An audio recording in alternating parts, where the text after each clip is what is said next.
Happy Friday, everybody. Welcome to the Sean O'Connell Show on ESPN 700, 92.1 FM. Glad to be with you. That's always the case here on a Friday. The show today and every day brought to you by our friends over at Big Willie's, Utah Sports Bar, 1717 South Main. They really have everything you need to enjoy a big sports weekend here in the state of Utah. Maybe you don't have tickets to Saturday night's game against Cincinnati. Head down to Big Willie's. Take advantage of the delicious food, the cold beers on draft, the craft cocktails, the rare bourbons, whatever it is that strikes your fancy. Maybe you've got a holiday party coming up. Maybe end-of-year work party, something like that. Give them a call. Tell them OC sent you. Anytime you go to Big Willie's, you say you heard about Big Willie's on the Sean O'Connell Show. They're going to put your name in the hat. They're going to do a drawing in 4 days for club-level tickets, a pair of club-level tickets to the Utah Mammoth. All right? Oh, by the way, Mammoth in town on Sunday. Maybe you don't have tickets for the afternoon game. Little Sunday brunch. Watch the NFL games. Watch the Utah Mammoth. Big Willie's is the spot for that. I'm down here at Tire World in Salt Lake City today. We're on 3rd West. I would love to have you come out. We're trying something new. 2627 South, 300 West. Bridgestone and Tire World have got some giveaways. They've got special pricing on oil changes for you, and Rustic Caskets hooked us up with a little mini casket. All right, here's what we're going to do. We're going to take all the bad juju from Big Noon Kickoff, from College Game Day, from the losses on the season. If you have a game program, if you have a ticket stub, which I guess aren't really a thing anymore because it's all on our phones. If you want, you could throw your phone in the casket. I wouldn't recommend that. Our guy Chad, who's I think you've heard me talk about Chad on the air before. He's one of our excellent sales guys. He's doing the first. He's making the first big leap. He's a Washingtonian, an obnoxious one by trade. He loves to talk about the Kraken and the Huskies and his beloved Seattle Seahawks. And there's a part of Chad who, when Utah was in the Pac-12 conference, he was rooting for the Huskies. He has a Pac-12 championship game T-shirt, Utes versus Huskies. We remember that game at Levi Stadium, and that was bad juju for the Utes. Good juju for Chad and for his Huskies, but bad juju for the Utes. Chad's putting that thing to rest today. He's getting rid of it. He's burying it. We're going to set it on fire after the show. So come down to Tire World. Bring whatever you got that you want to get rid of, and if you just want to come down and say hi, great. Even better if you want to take advantage of the special prices on oil changes. If you need some new tires, if anything your car needs, Tire World can hook you up. But we're trying to change the Utes' luck when game day comes to town. So perfect time to get an oil change. 2627 South, 300 West. I have 3 pair of tailgate party passes for Saturday nights. We have a table full of swag from Tire World and Bridgestone Tires. There's some pretty good stuff. Some thermoses, some coffee cup thermoses. I see a sweatshirt blanket, an umbrella. I know you probably, in the rain this last week, you were like, man, why don't I have an umbrella in my car? Well, come grab one. They've got golf balls down here, a full selection of hats, a couple beanies as well. Swing down, first come, first serve, one at a time, ladies and gentlemen. Don't be like stuffing a whole backpack full of the swag. 2627 South, 300 West at Tire World. All right, Utah, Cincinnati. We've sprinkled in our conversation. We've talked about it a little bit over the course of the week. Bill Riley's going to join us in a half an hour. We'll definitely get into things with him as well. At noon, we'll really, really dive into it. Lee Sterling is going to join us at 12:45. For our Coordinator's Corner, we have Morgan Scally this week. That's happening at 1 o'clock. So fully loaded show getting you ready for a massive game for the University of Utah against the Bearcats of Cincinnati, who is, of course, kind of a surprise team right now in the Big 12 Conference. True to everything that we've seen in the last couple of years, and especially last year, your expectations get tipped on their head every now and again in college football. The Big 12 Conference has been in some ways predictable this year. A lot of people thought Texas Tech's money well spent would be exactly that, and they would definitely get some benefit from all of the Cody Campbell cash that is poured into the Red Raiders program.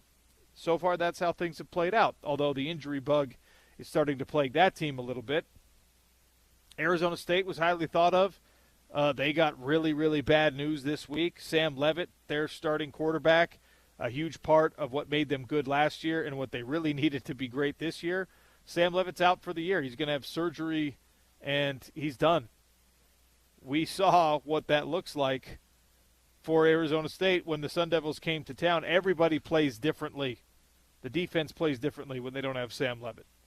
So Arizona State was able to hand Texas Tech their only conference loss, their only loss of the season. But now the Sun Devils are going to be facing an uphill battle because they've got their starting quarterback on the bench for the rest of the year, and they're going to have to go with Sims, or Kenny Dillingham is going to have to make some phone calls and figure out what well, I guess the phone calls won't help him now. He might have to go with a hot hand if he can find one on his own roster. We'll talk here in about, an hour about some of the phone calls that Kenny Dillingham is certain to make if the season ends with him, probably still in a decent bowl game, but not at the conference championship hunt, and with a Sam Leavitt situation that doesn't have immediate resolution.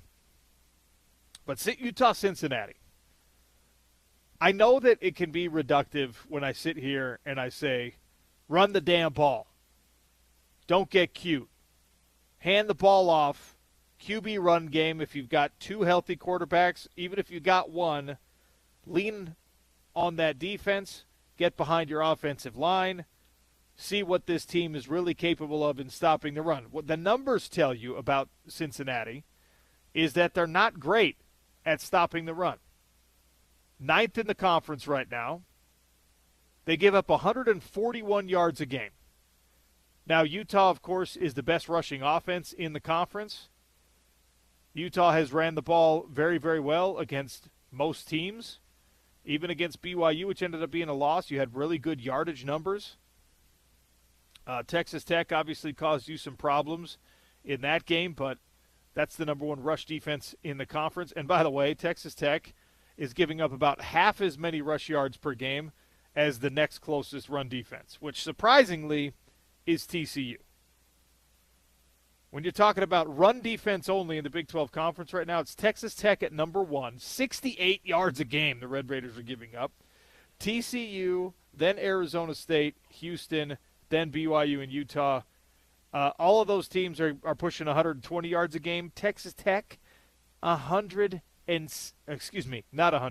68 only. 68 yards a game that Red Raider defense is giving up. That is a crazy number. That's good enough to put Texas Tech number 1 in the country. Be glad that you do not have to face Texas Tech again, because their defensive greatness, their stalwart nature up front, has been sustainable over the course of the year. Cincinnati is not good at stopping the run. Let me reiterate over and over and over again. Last week, we sat here on a Friday, and I yelled into this microphone. Well, it was actually the microphone at the studio, so not this exact microphone. Run the ball. Don't try to do anything special. Don't try to do anything particularly fancy, especially because we thought that there was a strong likelihood that Bird Ficklin was going to be the starter in that game, and of course he ended up being run the ball. Now, it's nice to be vindicated by the performance of a team that was looking for a serious bounce back against BYU. The worst thing you can do in a situation like this one is now deviate, because maybe you got Devin Dampier back. He's not on the injury report. Dev told us at the campus store that he's feeling good. He said he could have gone last week. I fully expect Devin Dampier to be the starter against Cincinnati. I fully expect that to open up a little confidence for Jason Beck in passing the ball more. The QB run game's still going to be a thing, but you don't have to, and you should not deviate from what was successful against Colorado. Is Cincinnati a better team? Are they a better run defense? Obviously, yes. Does that mean that you're you're going to have to do something drastically different to beat Cincinnati than you did to beat Colorado? No. I mean, on paper, if you really have the offensive line, if the offensive line is who we think they are, this Utah football team should be able to beat everybody in the conference that way. Certainly everybody left on the conference schedule that way. Cincinnati gives up 141 rush yards a game. They're right below the like middle of the pack in the Big 12 conference. Am I oversimplifying? Sure. Am I being a little bit too basic in the analysis? Maybe. But you don't have to get fancy. Run the ball against Cincinnati. Now, what does that actually look like? Well, is Devin Dampier going to be able to threaten that defense with his legs the way that we saw him do it against Arizona State, the way that we've seen him do it in several other games? Is he all the way healed or close enough to all the way healed that you can be confident as a Utah football fan that that playbook I asked him about in the QB zone reads, in the QB option plays, in the RPOs, is Devin fully able to pull the ball down and go and hurt a defense the way that we saw Bird Ficklin use his legs last week, the way that we saw Devin use his legs when he's at his healthiest? Is he capable of that right now? That's the only question I have about how you should game plan here.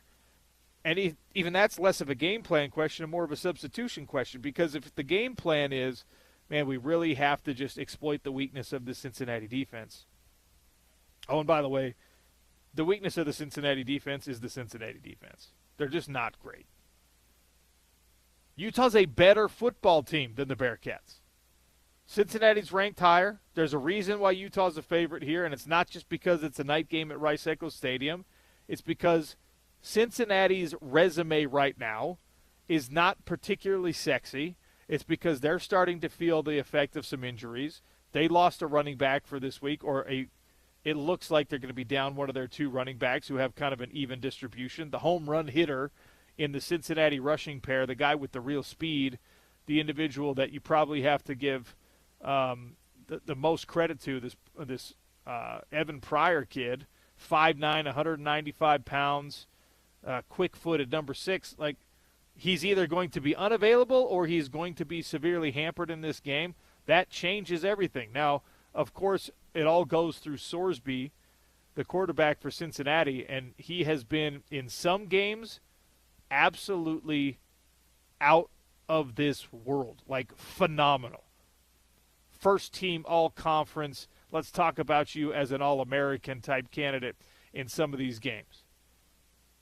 But the resume, what they have done, who they have beat, is not, it doesn't seem, to me at least, like this Cincinnati team is really all that special. Now, Sorsby against Kansas had 388 passing yards. He gets the ball out very, very quickly. That might be the issue that you want to highlight if you're talking about where Utah can be hurt by this Cincinnati Bearcats team. And we discussed this earlier in the week. Yesterday we talked about it with Weddle. We talked about it with Trevor Riley. We talked about it with guys who have excelled in this defense and have done really, really good things in this defensive system that even today is not run all that differently than 20 years ago when Weddle was doing it. Because you rely on, to some extent, as a man defense team, on pressure, on getting the quarterback out of his rhythm, getting the quarterback out of his reads, getting the quarterback on the run. Sorsby is one of those guys, and how many times have I said this? Just, I don't even need to say it, James. You can go find the clips of me talking about all the other running quarterbacks that this team has faced, all the other dangerous quarterbacks from a dual threat perspective that this team has faced. And, I hammer it every single time. Well, you have to be not only aggressive in your pass rush, but disciplined in your pass rush, which is a huge ask. When you're collapsing a pocket, you can't just collapse one side of the pocket and allow him to leak out the other side. And if he does, well then, who's responsible for him? Now you've got a linebacker who's running with a tight end or running with a running back or running with a slot receiver who's 15 yards downfield, who has to be told or who has to lose eye discipline and look into the backfield and say, oh my gosh, it's a run play now, right? That's where Sorsby can get really, really dangerous. But the pass rush, getting the hands up, batting balls down, collapsing a pocket with some uniformity, and that means that, thank goodness Logan Fano and John Henry Daly are both formidable. Thank goodness when you do go to the rotation, you go to the backups. Holtzclaw and Cash Dillon and those guys have shown some acumen. Thank goodness that the interior defensive line for the University of Utah has shown some ability to get their hands up and bat these balls down, because Sorsby is the problem in this game for the University of Utah. But even as I tell you that, even as I sit here and say you got to watch out for what 2 can do, Utah is a better football team than Cincinnati. There is no excuse to be found, and there will be none. If it doesn't go Utah's way on Saturday night, it's not because Cincinnati's better. It's not because Cincinnati has more resources. It's not because Cincinnati's a better coach team. It's because Utah didn't show up and play. They are better than the Bearcats. If you're heading to Rice-Echo Stadium on Saturday night, you should sit down with not just optimism, not just hope, but with a full, haughty, demanding expectation that your team wins this game, probably by 2 scores. You should feel entitled this week as a Utah fan to a win against the Bearcats, against a team that is ranked higher than you are right now in college football. Every number of import, every number that means something, shows you that Utah has performed better over the course of the season. We have the sample size we need now. We're heading into the 9th game of the year. This is a team that has already shown us over the course of those games, on balance, on average, all other things being equal, we're better than you. We give up fewer yards than you do. We score more points and generate more yards than you do. Our offense is better than your offense. Our defense is better than your defense. The thing that Cincinnati is more efficient at than Utah is the speed with which the ball gets out of the pocket, and they don't turn the ball over. Sorsby, his touchdown to interception ratio right now, you've heard us talk about this week, is ridiculous. 20 touchdowns, 1 interception. The kid's good. His supporting cast, Cyrus Allen, wide receiver, Caleb Goody, another wide receiver, Joe Royer, the tight end. We talked about Joe Royer at Big 12 Media Days. He is one of the freak athletes in the Big 12 Conference, and actually he's one of the freak athletes. I think he made the Bruce Feldman freaks list, if I'm not mistaken, as a tight end. In fact, weirdly enough, Cincinnati, who was not highly thought of before the season, we should give the freaks list credit, because I think we're 3 or 4 Bearcats on the freaks list. So Bruce Feldman was kind of the first one that was starting to acknowledge the real talent pool that this Cincinnati team has, and obviously it has worked out pretty well for Cincinnati on the season so far. 7-1, undefeated so far in conference play. Their only loss, first game of the year, against what has turned out to be a pretty solid Nebraska team, and they lost that game by 3 points. So it's been 7 in a row for the Cincinnati Bearcats, and they do it with a relative level of balance across all positions, with the exception of Sorsby, because he plays quarterback, and that's just the nature of the game. You have to say that the quarterback's the most important thing in college football. Brandon Sorsby is excellent. Everyone else is just kind of like good to good plus. Pryor, Walker, Sorsby each have a 400-plus yard rushing total this year. Evan Pryor is 7.2 yards a carry. Tawi Walker is 5.2 yards a carry. Brendan Sorsby is 6.2 yards a carry and has 7 touchdowns. If you can spy 2, if you can slow 2, if you can affect number 2, you can win this football game, because he is the only advantage that Cincinnati has over Utah. And to call it an advantage is probably even a misnomer. I mean, look, I have watched a lot of these Utah football games, and I have when we talked about the Texas Tech game, I put the poll question out there, right? Hey, who's going to win this game? And Utah fans were like pretty realistic. And maybe it was pessimism, maybe it was feeling the curse of the big games on Big Noon Kickoff and things like that. But people were like, I remember, I could go look up the exact number, but it was kind of like, hey, you know what? Even if we lose this game, the season's going to be okay. It's kind of a 50-50 shot. That was early in the year. That's when everyone's really feeling it. But Utah fans were pretty realistic. And I think you've done a good job. You expected to win the BYU game. I think you should have won the BYU game. I think that the fan base reacted properly to not winning that BYU game. And it's always, in a fan context, it's always difficult to be realistic and to put things in the proper perspective.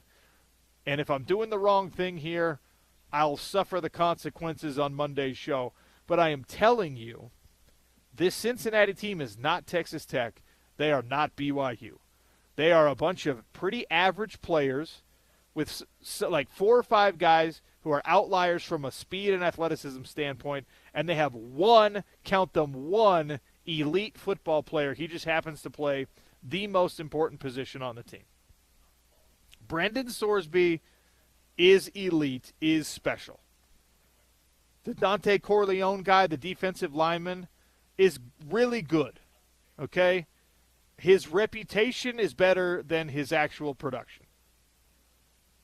Corleone right now on the season has 10 total tackles and no sacks, no passes defended, no forced fumbles.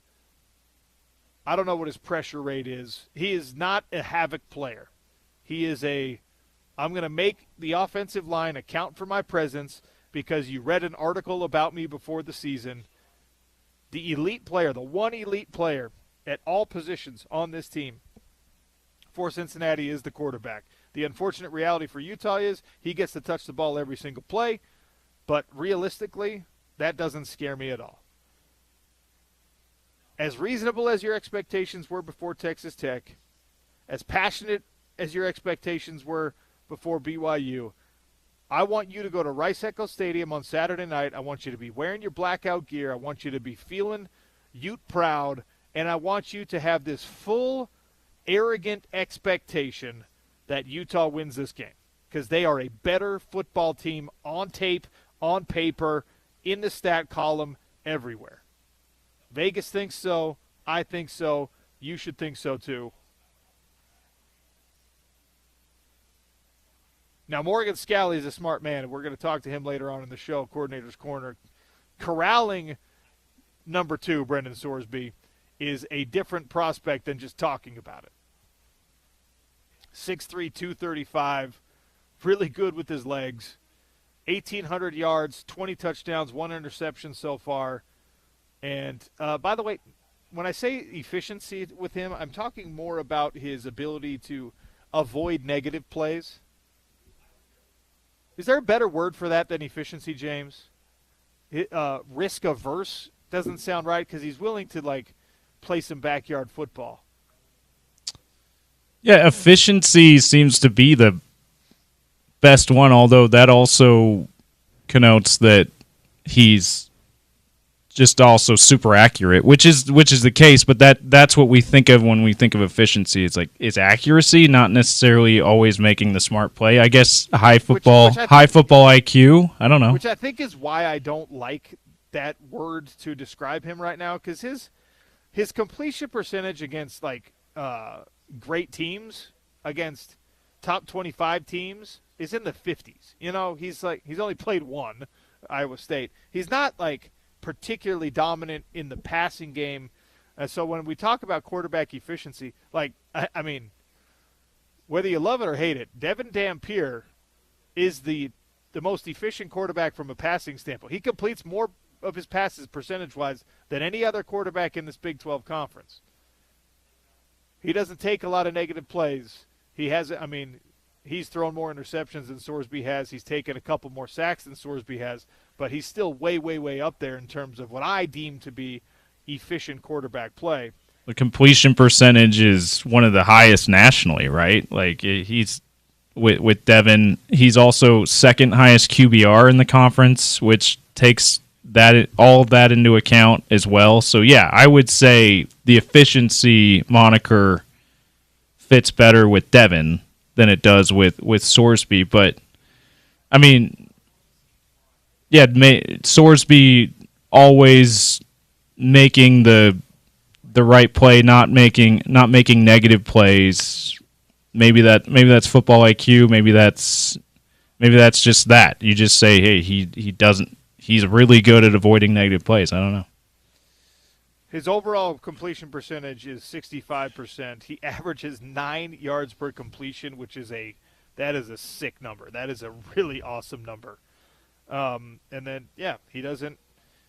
You don't get to rely this defense doesn't get to rely on disruptive quick change havoc plays against Cincinnati because they don't give those up. They don't fumble the ball. They fumble more than they throw interceptions, obviously, but they don't fumble the ball much. They don't take a ton of penalties. They don't put themselves behind the sticks. Sounds like they don't get sacked very much. They don't get sacked hardly ever. He's been sacked twice this year. I would say this, OC, and this might sound like a slight to Utah's defense. It's not what I intend, but they haven't been, other than the Colorado game, they forced a lot of havoc plays. They haven't really been a havoc play kind of defense this year. So that may not disrupt them all that much going up against a team that doesn't give it up very much. The pass rush has been good for Utah. Yeah. Which is a that's part of the havoc plays. That's true. Sacks and pressures, that part has been good. But as far as forcing turnovers, it's not been like Utah defenses in the Pac-12 championship years. Going back, 2023 might have been the last defense that was doing that kind of stuff to the standard. Margin, and Utah right now is not generating a ton of turnovers. But I've looked at this game several different ways, and I come to this conclusion that it's dangerous as a fan to have, and probably, I could have to eat crow on Monday's show by coming out with such confidence. But every way I look at it, Utah is a better football team and should not even really be in a close game against Cincinnati on Saturday night, if I'm being honest. Could this end up being like ASU? Of course, that game would have been a lot different and a lot closer if Sam Leavitt, who you already talked about, out for the season now. But if Sam Leavitt played in that game, obviously ASU would have showed a lot better. But going into that game, we're like, this is a ranked team. This is the next big test for Utah. They lose this game, they really don't have much of a chance to make it to the Big 12 championship game, and then they went out and boat raced them, right? Again, partially because they didn't have their starting quarterback, but also the other areas that we thought ASU was stout on, Utah took advantage. They were a weak point against Utah. I wonder if that's the same kind of thing we might be looking at here with Cincinnati. I think that's an apt comparison. I think that's probably how it should play out, if I'm being honest. Because, yes, Arizona State would have been better with Sam Leavitt, but Sam Leavitt's not stopping you from putting up 42 points. Now, maybe he's helping Arizona State score 30 or 40, but he's not helping stop Utah, and that was really the story of that game. We'll get into more of those comparisons as the show progresses. We're here at Tire World in Salt Lake City on 3rd West, about 2700 South. Come see us. We're on the east side of the street. Keith has been kind enough to invite us down here. Thanks for having us. How are you? Great. It's a wonderful day. Great day for the kids to go out trick-or-treating tonight, and having a radio station, hearing all the stuff live is awesome. How are you doing today? Well, doing great. We're very excited to be down here. Let's talk about the specials you have going on. We got special oil change pricing. This is Tire World. I'm seeing the wheels. I'm seeing the tires. You guys can really hook up our listeners. Well, we've got we're trying to help out the community at the same time we're doing this. We've got a thing. Bring some food down for the food bank. For every can, you get $1 off the oil change, up to $5. We've got a raffle that's happening in December that your guys are going to kick off today. That is, we're going to give a free set of Bridgestone tires away to some lucky listener. Awesome. And the way you enter is either buy a set of tires from us and you get 2 entries, or you have an oil change done, or you have an oil change done with Winds, which is our premium service that does the cleaning and conditioning of the engine, and that gets you 2 entries. And even if you bought the set of tires, you don't need the tires, come down and enter, because you can give that away to some lucky soul that maybe can't afford tires right now. Awesome. So we want to do that for them. We've got a phenomenal facility. I mean, we've been around Salt Lake City since 1966, and we've got a commercial side. So if you're at work right now and you need forklift tires, call our guys. Look at our website, tireworldutah.com. We're just excited to have you guys here, and some of the response we've already seen from the community people coming in. So it's a great thing, and I did not realize I was in the presence of a legend, an MMA, UFC.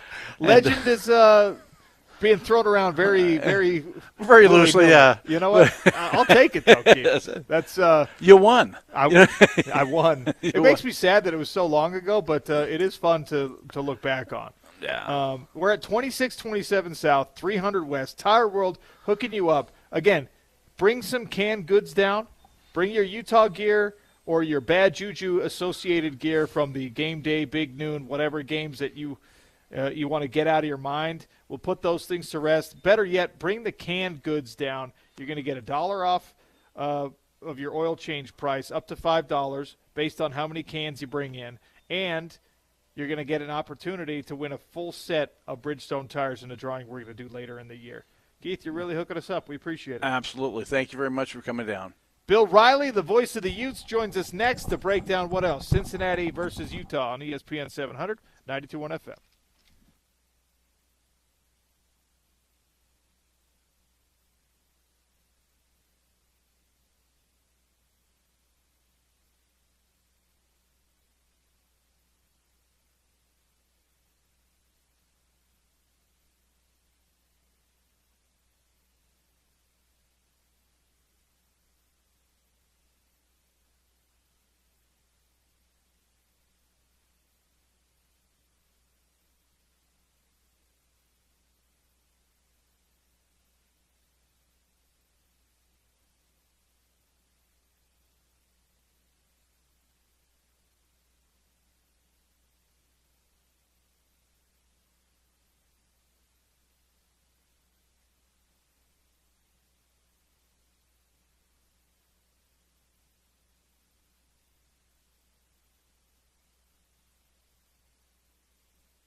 Sean O'Connell Show coming at you from Tire World today in Salt Lake City, 2627 South, 300 West.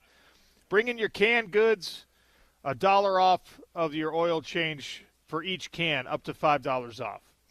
Time to talk with the voice of the Utes, Bill Riley, brought to you by our friends at Handy and Handy, big firm experience, small firm attention. Bill Riley, welcome to the show. How are you? Hello, Sean O'Connell. I'm great. What's going on? Well, I'm trying to find a way to be realistic about this Utah versus Cincinnati game, but I am more confident in a win here than maybe any of the other games I've seen in terms of like a pregame evaluation matchup here. I know Cincinnati's ranked higher. I know that they've been really good. It's been 7 wins in a row. I just think Utah's a better football team here. Sorsby scares me a little bit, but beyond that, what am I missing? Is this going to be a big test for Utah? Well, I think it's a test for sure. I mean, I think Utah's been a better football team in most of their games this year, maybe all but one game this year.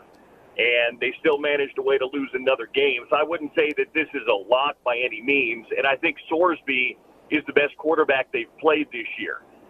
He is a true dual threat. He's got a wonderful arm. His legs are amazing. He's got maybe the best group of wide receivers Utah's played this year, too. So their defense isn't great. They have playmakers. The overall numbers aren't great, but they've got dudes on every level. So I actually think this is going to be a good game tomorrow night. Utah was able to lean on Colorado to the tune of 422 yards of rushing, and Cincinnati has not been particularly adept against the run this year either. Can you replicate some of that success in the ground game if you're the Utes? I think that's got to be the game plan. There's no Utah's not going to come out and throw the ball around the park. If Utah's going to run the foot or be successful, they're going to run the football. I think they have more rushing yards than any other D1 team right now. They're almost 2,200 on the year.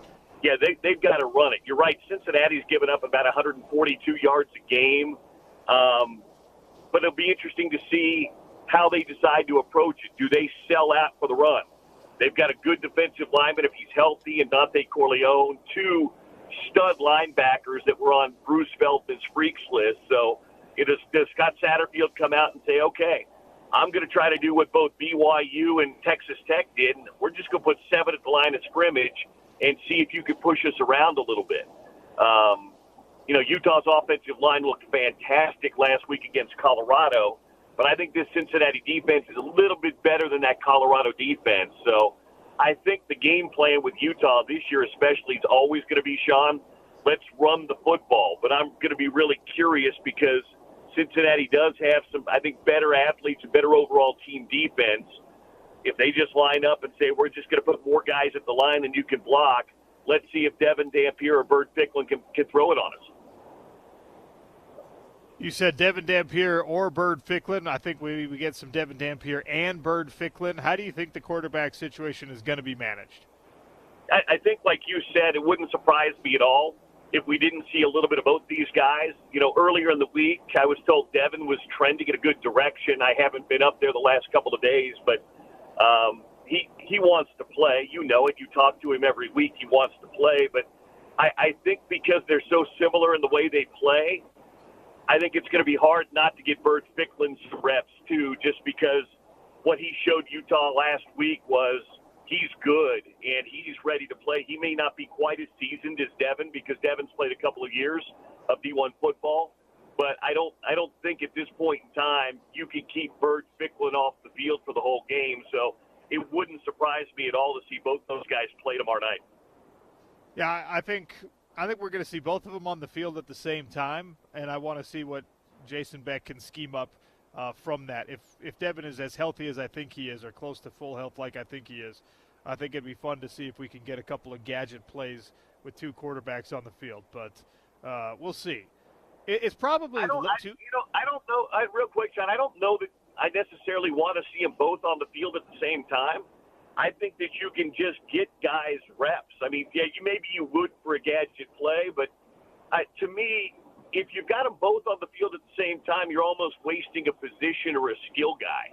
I would rather see them both just go at it. You've got a gadget guy with a guy like Nate Johnson. I would, if you're going to play him, I'd rather see Devin get a series or maybe get Bird sprinkle in a series for Bird here and there. But I almost feel like you're kind of wasting a good skill guy if you got them both on the field at the same time.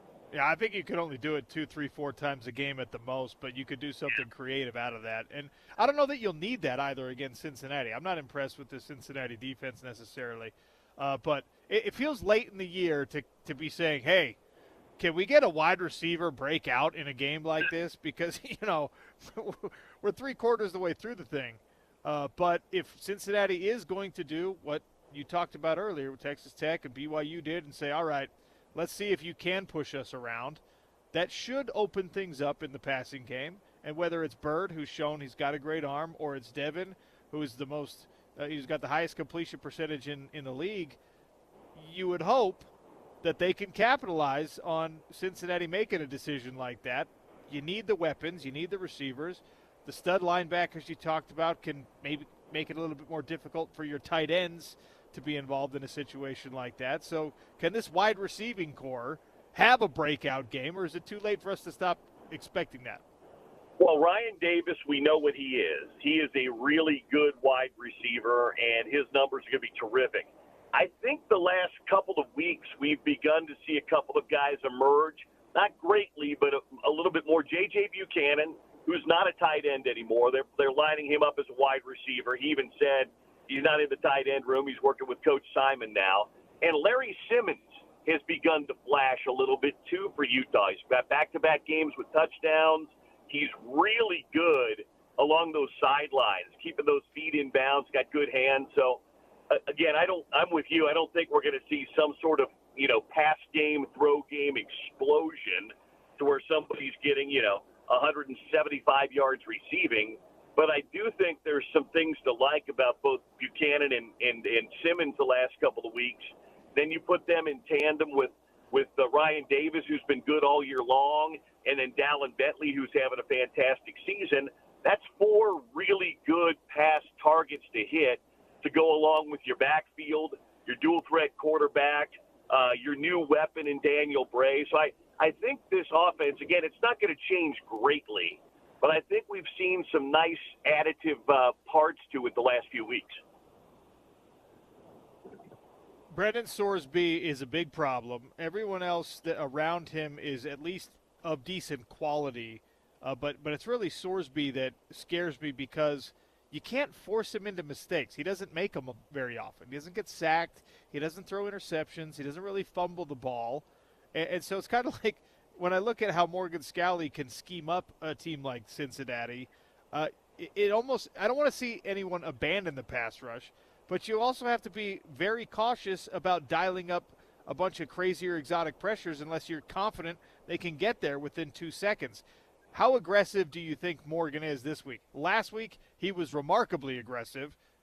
What do you think changes this week, if anything? I think Sorsby's a better quarterback than Caden Salter. I know Salter had seen a lot and he'd played a lot, but I think Sorsby's probably better. He's also bigger. He's 6'3", 235. I mean, that's like Mike Allstott, who can throw the football. I mean, he's a big dude. I think you're going to bring pressure unless you're able to get home with 4. Utah's had mixed results doing that this year. But I think the problem with Sorsby is, to your point, Sean, he doesn't make a lot of mistakes. Now, let's say this. Cincinnati has not played. The record of their opponents is 18, and their Big 12 opponents is 18 and 21 overall and 7 and 17 in Big 12 play. Utah and Cincinnati, I don't think, have a common opponent. So they haven't played an ASU. They haven't played a BYU. They're playing them coming up. They haven't played Texas Tech. So I don't know that they've seen a really good defense. Tech is good. BYU is good. ASU is good. Utah is good. So I think Sorsby, to his credit, has been very good. But also, I don't know that he's really faced a defense like Utah's this year. That's one of my great hopes for this game, and one of the reasons I have a lot of confidence for this game. And look, we're in a situation right now where Utah certainly cannot afford to take another loss, and you're playing on a college game day setting, and the big noon kickoff thing has not been kind to Utah. These nationally spotlighted games, for whatever reason, have not gone Utah's way.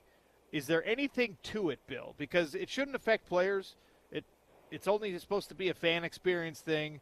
Are we overblowing it? Even mentioning it that like, hey, this is another college game day experience, and that hasn't gone well for the Utes. No, I don't think there's any correlation between what happens in the game and Kirk Herbstreit and Desmond Howard showing up on campus. Look at the games they've lost. They lost to BYU by 3 in Provo. They lost to Texas Tech here, okay? That was a big noon. You know, they lost to an Oregon team 2 years ago when they were short-handed. They didn't have their starting quarterback. You know, I don't know. I mean, game day shows up when you play really good teams generally. Before that, it was Washington, Dante Pettis, Jake Browning. You know, I don't think that there's necessarily a correlation between that. I really don't. The players, nothing to do with it. I mean, Kyle might show up on the set, but outside of that, it's just a game day where they have a late kickoff at 8:15. So no, I don't think there's any correlation between it. I just think that in some of these matchups, they've played good teams and maybe haven't played their best, or they've been a little outmatched. Bill, tell us a little more about Handy and Handy before I let you go. Well, you know them. I know them, Sean. They're great personal injury attorneys. Garrett and Preston Handy have been doing this for a long, long time. They've got more than 45 years of legal experience between them. And, again, personal injury is such an important part of, you know, the legal system because generally when you're hurt on the job or hurt in an auto accident, you need somebody who knows all the rules. You need somebody who's dealt with this before because you could be talking about settlements and situations that are hundreds of thousands of dollars. You don't want to take chances with any of that stuff. You want to have somebody on your side that's going to be a great advocate for you, and that's exactly what the Handies are. And I can't recommend them enough because they've always been good people to deal with for me, whether on or off the radio. So I would just say I hope our listeners don't ever have to deal with Preston and Garrett. Maybe they can run into them and say hi sometime, but if they have been in an accident or hurt on the job or have somebody in their family that's dealing with a tough situation, I would recommend Handy and Handy, and you can find them online at Handy Law Utah. Always appreciate your time, Bill. We'll see you up there tomorrow night. Are you going to see me up there tomorrow night? Are you going to make an appearance? Yeah, I will be probably fashionably late and dressed all in black to go with the theme, but I'll definitely come say hello. I know you'll be trick-or-treating tonight. Will you be dressing up with your daughters? If they ask me to dress up, I cannot refuse. If they don't say anything, I'm not going to volunteer myself for a costume. You know what I mean? Well, this is let's be fair. This is kind of your kind of holiday. It involves it involves dressing up, probably some sci-fi sort of a costume or outfit you could put on, or a superhero. This is in your wheelhouse, O'Connell. It absolutely is, and you know I have several Jedi robes and lightsabers on standby just in case. All right, have fun tonight with your girls. I'll see you tomorrow night. All right, that's Bill Riley, voice of the Utes, brought to you by Handy and Handy, handylawutah.com. Check them out if you have any personal injury needs or even just legal questions.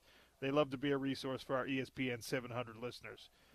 By the way, another resource important for you here. Ryan from Dish Pros joins us because bad news. If you're a YouTube TV, someone who relies on YouTube TV, you're going to potentially miss out on ESPN programming. Disney and YouTube could not come to an agreement. Good thing we've got other options for you. Ryan from the Dish Pros with us on ESPN 700 to tell us about it. Hey, yeah, thanks so much for having me on, Sean. You know, it is this is an interesting one, and it definitely affects us. You know, if you're a Utah fan, this game is not going to be available. You can't watch what's happening during the day. This is a good reason to take advantage. And, guys, I just got a brand-new promotion dropped in my lap with Dish. This thing is phenomenal. You can get set up. And, guys, they've basically lowered their overall prices on this new customer offer with the DVR, everything included. 170 channels is like $89 a month, and you could do the 190 channel package. It's like $99 a month, or the 250 panel package for like $109 a month. And even if you did 3 TVs, it's still the same price. Guys, this is very competitive. The price is guaranteed not to change. You get the 2-year price commitment. We're going to throw in movie channels and NFL Red Zone. We'll get you set up and installed.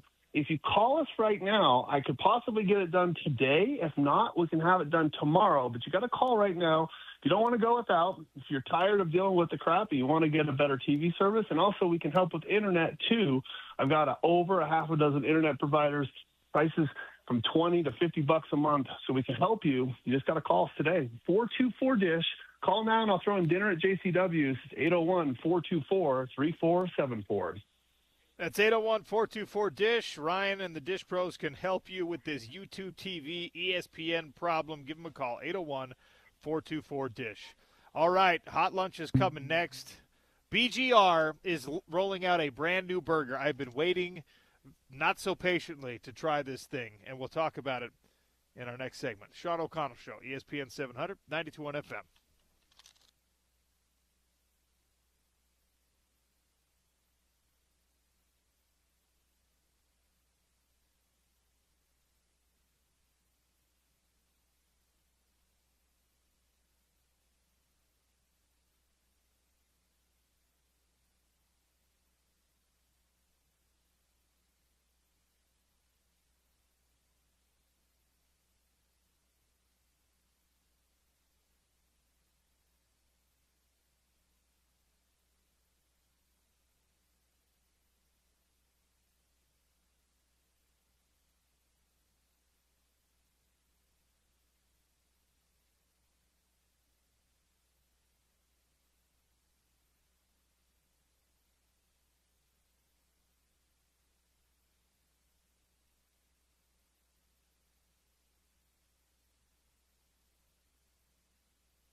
Oh, boy.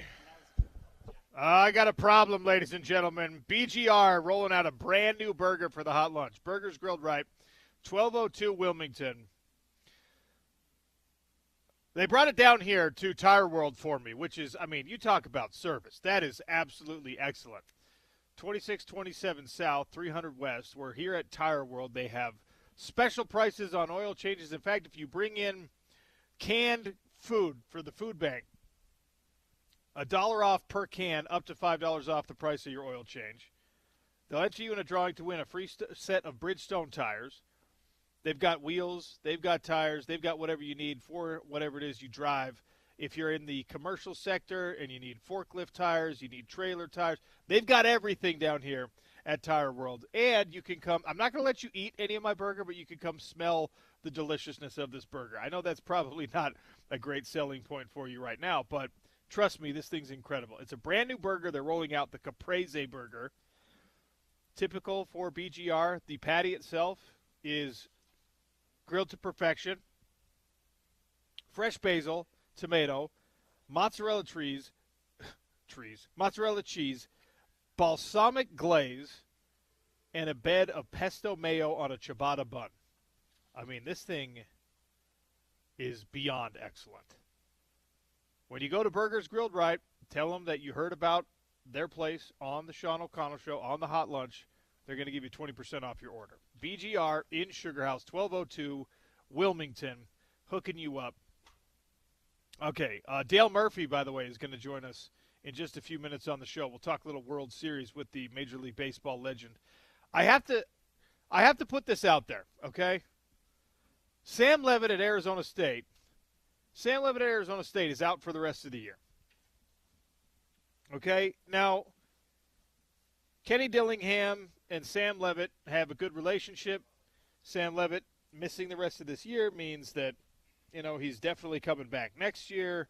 Sam Levitt with an injury situation, though, that he's having surgery, so this could take him well into spring, and who knows. Arizona State is going to be making phone calls on the open transfer quarterback market. We talked about this last week. The University of Utah is going to have a task on their hands right now. I don't even want to bring up bad juju here, but Devin Dampier, Bird Ficklin, both of these guys have shown some really good things. You're going to have to find a way to keep both of them happy. Everyone in the country knows that. Guess who's going to be calling Devin Dampier? Kenny Dillingham's going to make a phone call to your starting quarterback. There's a lot of teams in the country, a lot of programs in the country that are going to do the same thing. Kenny Dillingham's going to be one of them. You heard when he was coming to Salt Lake City, hey, man, we should have recruited this guy. We love this guy. Can't believe we didn't recruit this guy coming out of high school. We really missed on this. What are we doing? Well, now he's got a quarterback injury that's going to keep his guy out potentially through spring ball, and he's going to be looking for other options to add at least depth to the quarterback room. Yikes. I wonder, OC, because obviously we talk with Devin every week. His tone when you asked him about that was kind of like, I don't want to talk about it, and it makes you wonder. It makes you wonder if he's harboring any kind of like, oh, screw them, they didn't give me the time of day kind of thing. I wonder how much he would consider. How much he would consider that kind of offer. But obviously, like, if Utah, if Morgan, like in the scenario you laid out, Morgan Scalley's new coach, he's like, I'm gonna go with the higher upside guy that I think is best right now and going forward for this program. And if he deems that to be Bird Ficklin, you know, obviously Devin's going to be in a situation where it's like, if ASU is the best place to go, he'll definitely consider it. But I wonder, like, if there's any kind of like motivation of like, no, I don't want to give ASU the time of day because they didn't give me the time of day when I was being recruited. Here's my real hope, to your point, James. I hope that, because we know that tampering exists everywhere, and we know that tampering is a problem. We know that whoever makes a phone call on ASU's behalf to Devin Dampier or his people is not going to wait until the season is over and the transfer portal window is open, right? So I hope there's enough resentment, there's enough bad blood that Devin Dampier is just like, yeah, guess who just called me? Arizona State. And wham! Sun Devils slapped with a recruiting violation. Boom! You're gone. Let's go. Yeah, and listen, wild speculation for still middle of the season, but this is an appropriate time to bring something like that up, given, like you said, who knows how long Sam Leavitt's going to be out. This is foot surgery we're talking about here. And nobody knows better than Utah fans that when your starting quarterback has an involved and intricate surgery, you cannot just bank on that recovery timeline being exactly what they say it will be, or being smooth and completely, I guess, ideal. Sometimes you're like, yeah, surgery, off season, they'll be back to start next season. Doesn't always work out that way, does it? Kenny Dillingham's going to have plan 1B in that case, at least. So phones will be ringing. Don't like it, but I hope that that bad blood you're talking about influences things one way or another. All right, closing out the hot lunch here on the Sean O'Connell Show. We're down at Tire World, 2627 South, 300 West. Special pricing on oil changes right now. They've got all the tires, all the wheels, all the accessories, anything you need for your car. Jabron is kind enough to sit down with us. First of all, thanks for having us down here. Are you not hearing me? I don't hear anything. How about now? Nothing. Nothing? How about now? A little bit. Anything yet? No. I can hear you. I can't hear. Oh, there we go. How about I can that? hear myself. Yeah. All right, there we go. Thanks for having us come down. Thanks, Sean.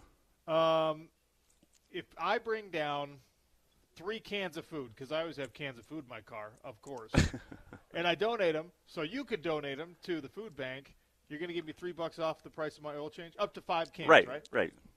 Yes.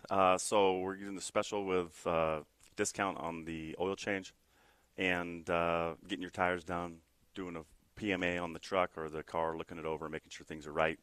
We'll advise you if there's things are wrong. So, yeah, we're willing to do it. What about the Bridgestone tire set giveaway? So the Bridgestone tire set that Keith, the manager of the store, is set up with Bridgestone. So come down, enter into raffle. Those tires will be given away in the near future. I think it's a month out or so. And I think it would play favor to somebody that you know that may need tires, maybe you don't need them. Have them come down and we'll put them on for them. But enter that raffle and see who wins it. Come down and enter the raffle. We've got a full table of swag, Bridgestone and Tire World. We got golf balls, we got blankets, we've got hats, we've got beanies, we've got these little Tire World thermos cups. Swing on down here to 2627 South, 300 West. Tire World is also, we're taking anything that has bad juju associated with it for Utah football. It's Halloween, all right? We're going to purge the demons. We're going to exorcise the demons of Utah football. We got this casket on the table. Go ahead and put your old, the hat that you think might be bad luck now. We had someone come in with a watch, a dead watch, say, time's running out for Cincinnati. Boom. We'll take it all, man. Right. We're getting rid of all the bad juju down here. Right. And, and if you're looking for specialty tires, semi-tires, forklift tires, we also do all those. And we carry some premium brands. Continental is one of them. But in the PLT side, the passenger light truck tires, we can do any of them, but Bridgestone's really stepped up for us and given us an opportunity to put this out there. Check out the selection. And by the way, the weather's going to be bad sooner than later. Don't let today's blue sky fool you. Sooner than later, we're going to be driving around in slush and snow and all that. Make sure your tires are good. In fact, you don't have to make sure. Come on down here to Tire World. They'll do the inspection. They'll tell you what you need. Just do it today. 2627 South, 300 West. All right, Dale Murphy joins us next. Hour number 2 begins on the Sean O'Connell Show. ESPN 700, 92.1 FM.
coaches. Whoever's the great coaches.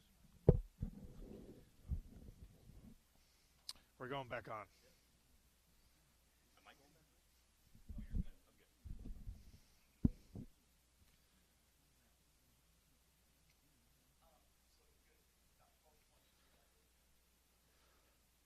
Welcome back to the Sean O'Connell Show on ESPN 700. Come on down to Tire World. Bring your canned food. Get an oil change discount, $1 off per can of food you bring in, up to $5. Grab some swag courtesy of Tire World and Bridgestone Tires. Maybe grab a new set of tires. Enter yourself in a drawing to win a brand new set of tires. Most importantly, come down, see me. Put your bad juju on Utah football to rest. We're exercising the demons of college game day, big noon kickoff, and all those big games down here at 2627 South, 300 West, Tire World. All right, we deviate from the football a little bit to talk some baseball. The World Series will make you do that. It's been a fascinating one so far. Game 6 tonight on Fox. It'll be a 6 p.m. first pitch. The living legend, Dale Murphy, is kind enough to join us here on the Sean O'Connell Show, talk a little baseball. Dale, how are you, sir? Great. OC, thanks for having me on. Well, anytime I can pick your brain about what's going on in the baseball world, I'm going to take advantage of it.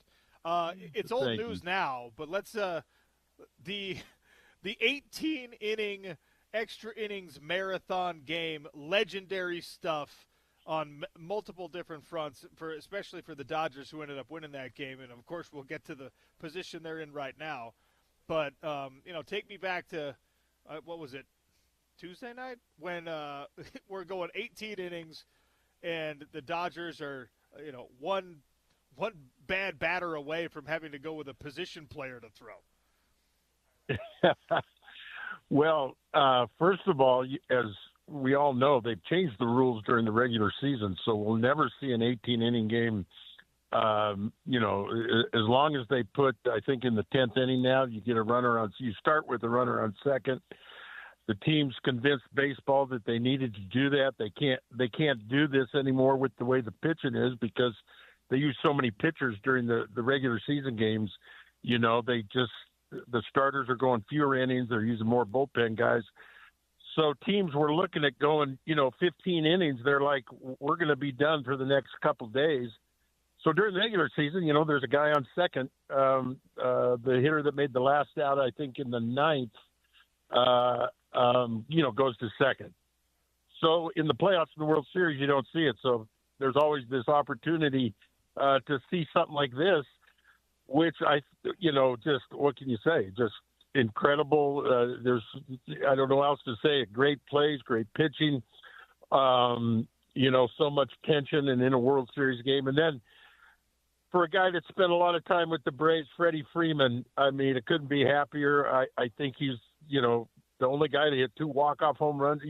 You're seeing something every night. As long as Shohei Ohtani's playing, you're going to see something you've never seen before. But now we're seeing things that you just never have seen.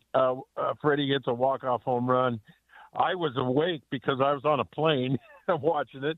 A lot of people told me they fell asleep. But, and then just some great things are happening. It's been a fun World Series to watch. What's the longest game you ever played in? I played in an 18-inning game. It was kind of a weird, I think it was 17 or 18. I should know exactly because if people want to Google it, Braves fans will remember. It's the infamous Rick Camp game, 85, July 4th, 85. I got home at 5 in the morning. You're just going to have to Google it. We had I'll make it short, OC, but we weren't drawn that well in 85, so they needed the gate in for July 4th. It was a sellout. It was the Mets. We ran out of position.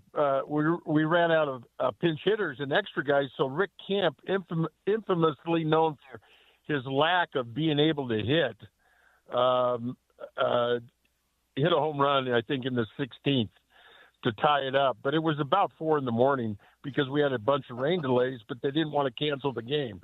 You're going to have to Google it and read about it, but it was one of the most memorable games I've ever played in.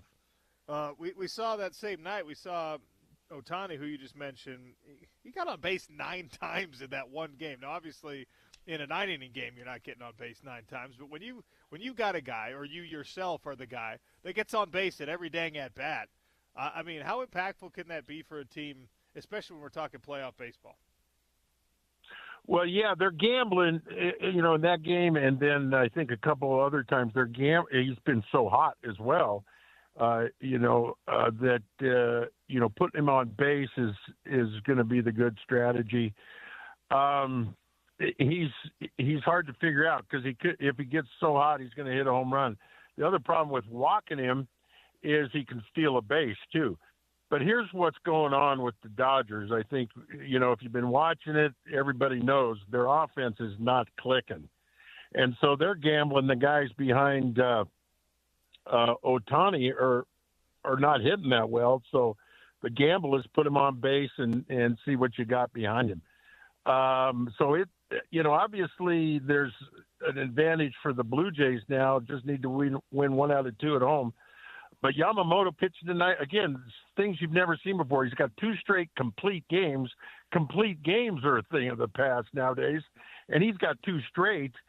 He's going to have to pitch lights out again just because the Dodgers are struggling offensively. So the Blue Jays are kind of calculating a little bit. If they're getting in trouble, they're just going to walk Ohtani and, see what happens. I know, it's a weird thing, OC, this theory about, getting your big power hitters up there early in the lineup. It's different. Schwarber does it with Philadelphia, hits 50 home runs and hits leadoff. It's really weird because, I'm just used to the days these guys would hit 3rd, 4th, or 5th, and there would be guys on when they're come up, so you can't walk them. I mean, maybe they're going to move Ohtani a little bit. We'll see. But so far he's leading off, and the Blue Jays aren't afraid to put him on base if it gets tight. But, you're seeing him reach base 9 times in a row. Yamamoto's throwing complete games. Freddie hits a walk-off, in the 18th inning. It's been a fun series. Oh, we haven't even talked about Savage, 22-year-old who is just dominating out there, started at the lowest level of minor league baseball this year, made 5 stops and didn't get to the Blue Jays till September. I mean, he's almost unhittable. Had 10 or 12 strikeouts, his last start the other night. And so it's been fun. It's been entertaining. I don't know what to expect tonight, but I'll tell you, Yamamoto's got some great stuff, and see if he can keep that up for the Dodgers, keep it close. I'm glad you brought up Savage because that was going to be my next question for you. I mean, his story is absolutely incredible. It's something out of like a Hollywood movie. But if you're a batter, right, if you got to go up against this young rookie he's got great stuff, but also you don't have a huge sample size. You can't study him. You probably haven't faced him before. The intricacies of these battles at the plate, especially when we're talking World Series baseball, to have a relative unknown, at least comparatively, he's an unknown when you put him up next to the other veteran pitchers. That's got to be absolutely insane for batters to have to face. And he did strike out 12 the other night. Is that a market advantage for the Blue Jays? I mean, I guess you could say, he is inexperienced, so that can be a disadvantage. But he's got to be a harder guy to scout when you're trying to hit against him. Absolutely. You hit the nail on the head. There's so many, people say, well, this guy's a rookie. You face him during the regular season. You face rookies occasionally. And, well, he's a rookie. You must have an advantage. You've played in the big leagues for 6 years. Well, not necessarily. Not in baseball. It's the weird thing about baseball is pitchers typically always have the advantage. That's just the law of averages. But this kid has got so many things going for him. To me, I'm kind of shocked it took him till September to call him up. I mean, I haven't seen his minor league stats, but he's got so many things going for him. You're right. Not a large sample size. And the other thing, which John Smoltz has broken down really well on the broadcast, his release point is so different and is the highest, most overhead release point of anyone that I've ever seen, and maybe in the league. It's just a really awkward release point. No one has that. Then one of the best pitches in baseball is a split finger fastball. He's got great stuff. So no, it's a nightmare. And people say he struck out 12 big league guys. He's only 22. Well, when you got that stuff, and he's got command, and he's got a funky release point, it's a nightmare. I mean, it just is. It's incredible to watch. He seems like a great kid, but you're right. It all advantage to him, and he's going to have a fun, career. It's going to be fun to watch this kid because, I mean, he's got no hitter stuff. We know when he takes the mound, he's got no hitter stuff. We'll see how things go. I think the Dodgers are very thankful that if it goes to Game 7, he may be in relief, but at least he's not going to be starting. All right, so really, help me break down, because the release point thing, they broke it. They gave us the numbers. It's like he's 7'1", 7 feet 1 inch at the top of his release, and most Major League Baseball pitchers are under 6 feet. When you're facing that, and you're a veteran hitter, you've gone up against sidewinders and breaking ball guys and change-up pitchers, and the ball is coming from a completely different angle. You're not ever seeing something like that in a batting cage, whatever. How do you adjust to it in real time, Dale? You better hope you hit a fastball that's a strike. I've been watching Freddie. Freddie's the key to hitting. I mean, the averages are not in your favor as a hitter, but when you get a pitch to hit, you got to hit it. And a good pitcher, this was always my theory, good pitchers throw strikes. Good pitchers are going to give you something to hit. You can't miss it. So that's the only thing you can do, OC, because you can't replicate it. You just can't. It's like facing, in my day, it was Tekulve or Gene Garber, the guy that, not only sidearm, but, a submarine type, way under. It's the release point that you focus on as a hitter. And when it's odd, you just don't have any frame of reference. But what's odd about him is there's no one that throws like him, and it's not sidearm, it's not 3/4, it's not way underneath. It's right over the top. In fact, it's so upright, it's almost, you can watch him pitch, he almost leans back. It's hard to describe, but he's almost so much over the top, he's got a lean toward the first base side, which makes it incredibly awkward. And then he's got a great pitch and a split finger fastball, which when it comes out of his hand, it looks like a fastball, and he throws 95 plus. So you better hit. The point is, if he makes a mistake in an at bat, you got to hit it. And that's the only thing I can say is how you battle him. You can't replicate practice like that. And so you just got to hit the strike that he gives you. You can't miss it. Baseball legend Dale Murphy, my guest for another couple minutes here on the Sean O'Connell Show, talking about World Series Game 6 coming up tonight. It's a potential closeout opportunity for the Blue Jays, and it feels like when you've got two rosters loaded like this, yes, I know that the Dodgers offense hasn't been clicking these last couple of games, but the talent they've got, the payroll they've got, that can turn on a dime. How important is it for the Blue Jays to get it done tonight? Yeah, well, Gossman will be going for the Blue Jays.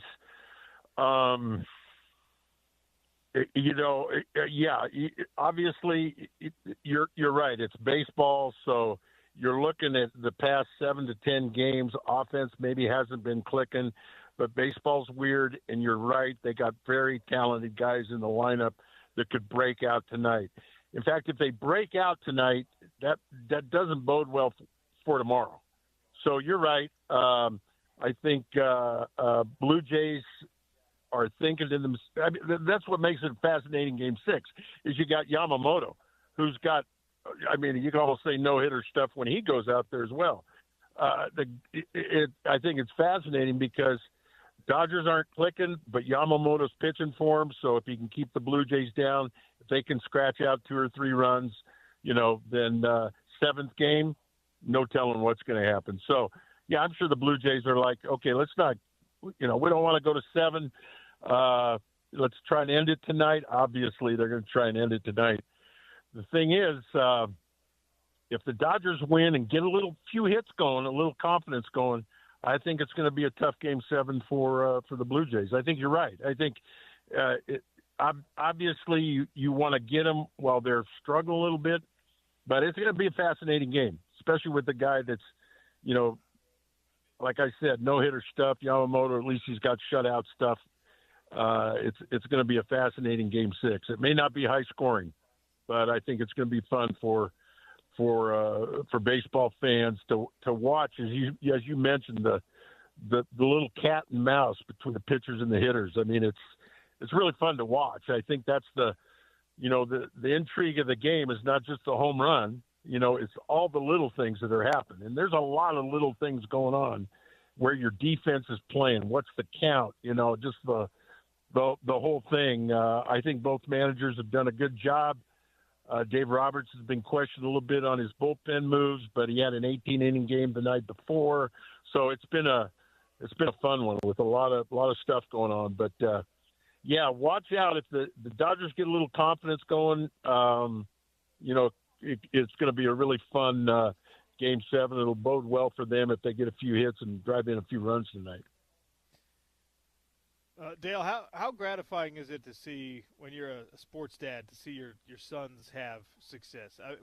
Vlad Guerrero might watch his son achieve something that everyone dreams of. Bo Bichette's a part of this Toronto franchise. And, baseball has had its father-son duos and pairings and things like that, but I imagine, sit back. I've got young kids and all girls right now, but I imagine it's even better to watch your kids do it than for you to have success yourself. And your kids have been great athletes, not necessarily the baseball players that you were, but what's that like as a sports dad? Well, I think every dad that's played or mom, that's played, they would rather be playing than watching their kids play. I think we all got more nervous, and I'm sure Vlad Guerrero Sr. is more nervous than when he played.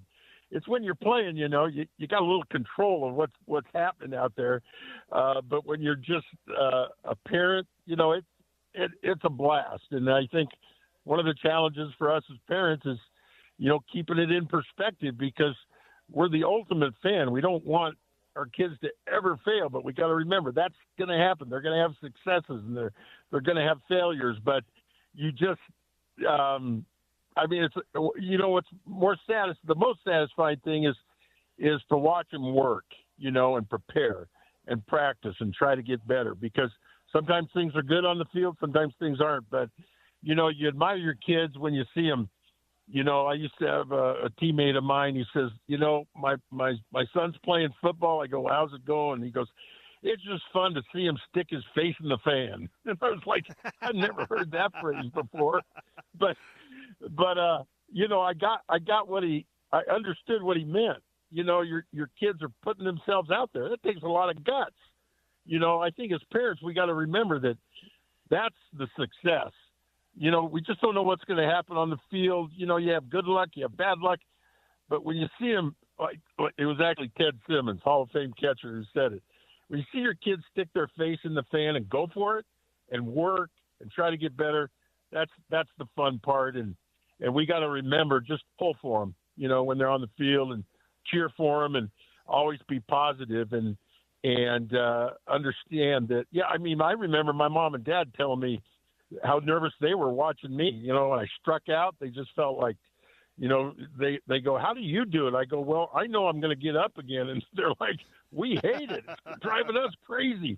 And I struck out a lot, so I drove my parents crazy. All right, last thing before I let you go. Look, I know that you're a humble guy, but this is a really cool thing. There's a new Twitter account out there, Murphy to the Hall. You, I'm sure, have seen this. The fan-driven campaign to get Dale Murphy inducted into the Hall of Fame by the Veterans Committee. Jason Aldean got on board, narrated a nice little video about your career resume, your accomplishments. What is it like for you to see this, to know that there are a lot of people, myself, count me among them, that strongly believe you should be a Baseball Hall of Famer, and are doing what they can to try to influence that outcome. What can I say, OC? I think Nancy and I just the only word we could think of is just overwhelmed, and very with gratitude, and it's just been when they came out and told us what they were doing, we're like, what can we say? But thank you. I've got some people who are very supportive. I'm eligible again in December, and we'll see what happens. I'm just, what can I say more than I'm so lucky and thankful for the chance to be eligible. When I started out, I won't get into how up and down my career was, but I never thought these kind of considerations would even happen. But the people that are putting this together has been so nice, so great. Well, we appreciate you. You're the man. I love chatting baseball with you. Enjoy the World Series game tonight. Hopefully we get a Game 7. Extra baseball is always good. Oh, yeah. Game 7s are always fun. Well, thanks, OC. It'll be a fun weekend. A lot of stuff going on and some fun baseball. Dale Murphy. OC, it'd be fun to see a World Series here someday, wouldn't it? Wouldn't it be great? Big League Utah. Make it happen, Dale. Let's go. Working on it. All right, thanks, Dale. Appreciate you. Thanks, OC. That's Dale Murphy. Murphy to the Hall. Go follow it on Twitter. That's not his account. That's the fan account trying to get Dale Murphy elected to the Baseball Hall of Fame by the Veterans Committee. 398 home runs, 1,266 RBIs, 2 MVP awards, 7 All-Star selections, 4 Silver Sluggers, 5 Gold Gloves. Put him in the Hall. Let's go. All right, I've been waiting on this. This is going to be a special treat for me. We're at Tire World in Salt Lake City, and when you see a familiar face, put that headset on. You guys hear me talk all the time about my glory days back at Jordan High School, all right? And we stand on the shoulders of legends. Biff Cheshire. I did not know one of my old high school buddies, Biff Cheshire, was working here, was going to be down here at Tire World, and I came in. This is how it happened, Biff. I came in, and our sales guy, Chad, says, hey, somebody here knows you. And I was like, okay. It's like, big, tall guy. His name's Bill? Bill? I was like, Bill? What? Bill? Not Bill. Biff. That's right, living baby. legend. How are you, dude? Fellow beat digger. Yeah. Just having fun, man. Just out here having fun at Tire World with Jabron Clark. He's a really good leader for us. We do everything from wheels, tires, to engines, transmissions, rear ends, you name it. Right now we got a special discount at Tire World. If you bring down food for the food bank, bring down some canned food, they're going to give you $1 off per can on your oil change, up to $5. Don't get greedy about it. Bring 5 cans down, get $5 off your oil change. More than that, come on down. Let them take a look at the car. You can do the full point inspection and tell me, I'm not a car guy, Biff. You don't have to be. We'll do that for you. All right. You know what? I might actually put my car while I'm here. Yeah. I'm here for another hour. We might as well put it up on a lift and see what you can do for me. Get a ticket written up. We'll figure out what's going on. One of the things that's really tough about not knowing cars, right, is when you take it to a place, it's hard to know that you can trust what you're being told. Correct. Right? Correct. Tire World's been in business for 60-something years. That's exactly why I came to a place that has such a good foundation. I've been at a lot of jobs. I've seen a lot of things in the industry, and a lot is changing. It happens quick. For us, it's extra schooling, going to classes at night after work, which you got to dedicate yourself a little bit more. Like overtime, like we'd say. Sure. You got to do 12 reps in the gym. One for overtime, one for the championship, right? So I like to learn. I like to be involved. There's always new cool things being done on your car every day. We thought it was like tire pressure sensors. Remember that? Oh, yeah. Oh, those were the huge thing. We're so fancy. We got tire pressure sensors. But now there's electric vehicles. There's all kinds of mandates that you have to service the batteries on those. You got to special gloves. It's just general knowledge is kind of tough. There's a lot of information to soak up. So it's just whatever you don't want to know about your car, we'll know about it for you. Biff already knows it. Just come on down here to Yeah. Tire World. Let them take care of it for you. And it's a business. You don't survive in this business for 6 decades if you're not treating your customers right. Yep. Tire World has been doing it 4 decades. They will help you out. 2627 South, 300 West, right here in Salt Lake City. Tell them that ESPN 700 sent you. Tell them that OC sent you.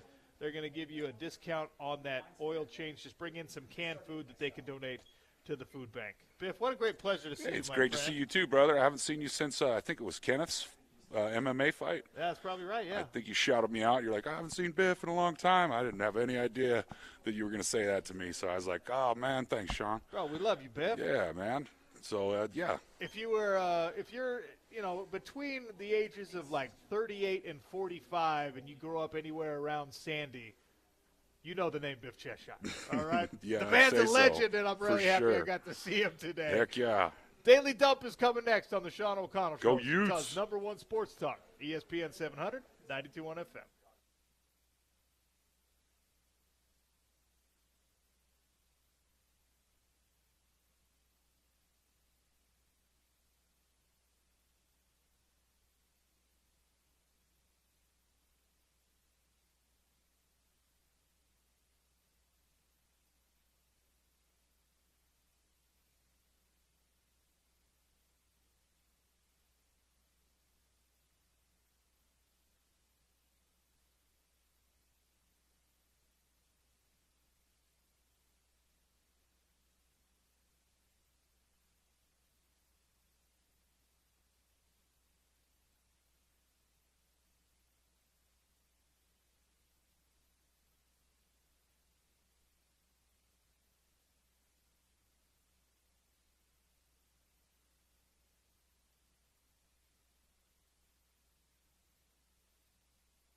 jump back on.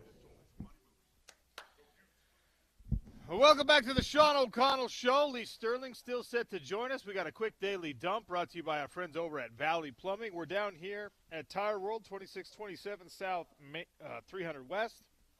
We got Bridgestone swag to give away. We got local legends roaming around here. It's a great day to come down. We got golf balls to give away.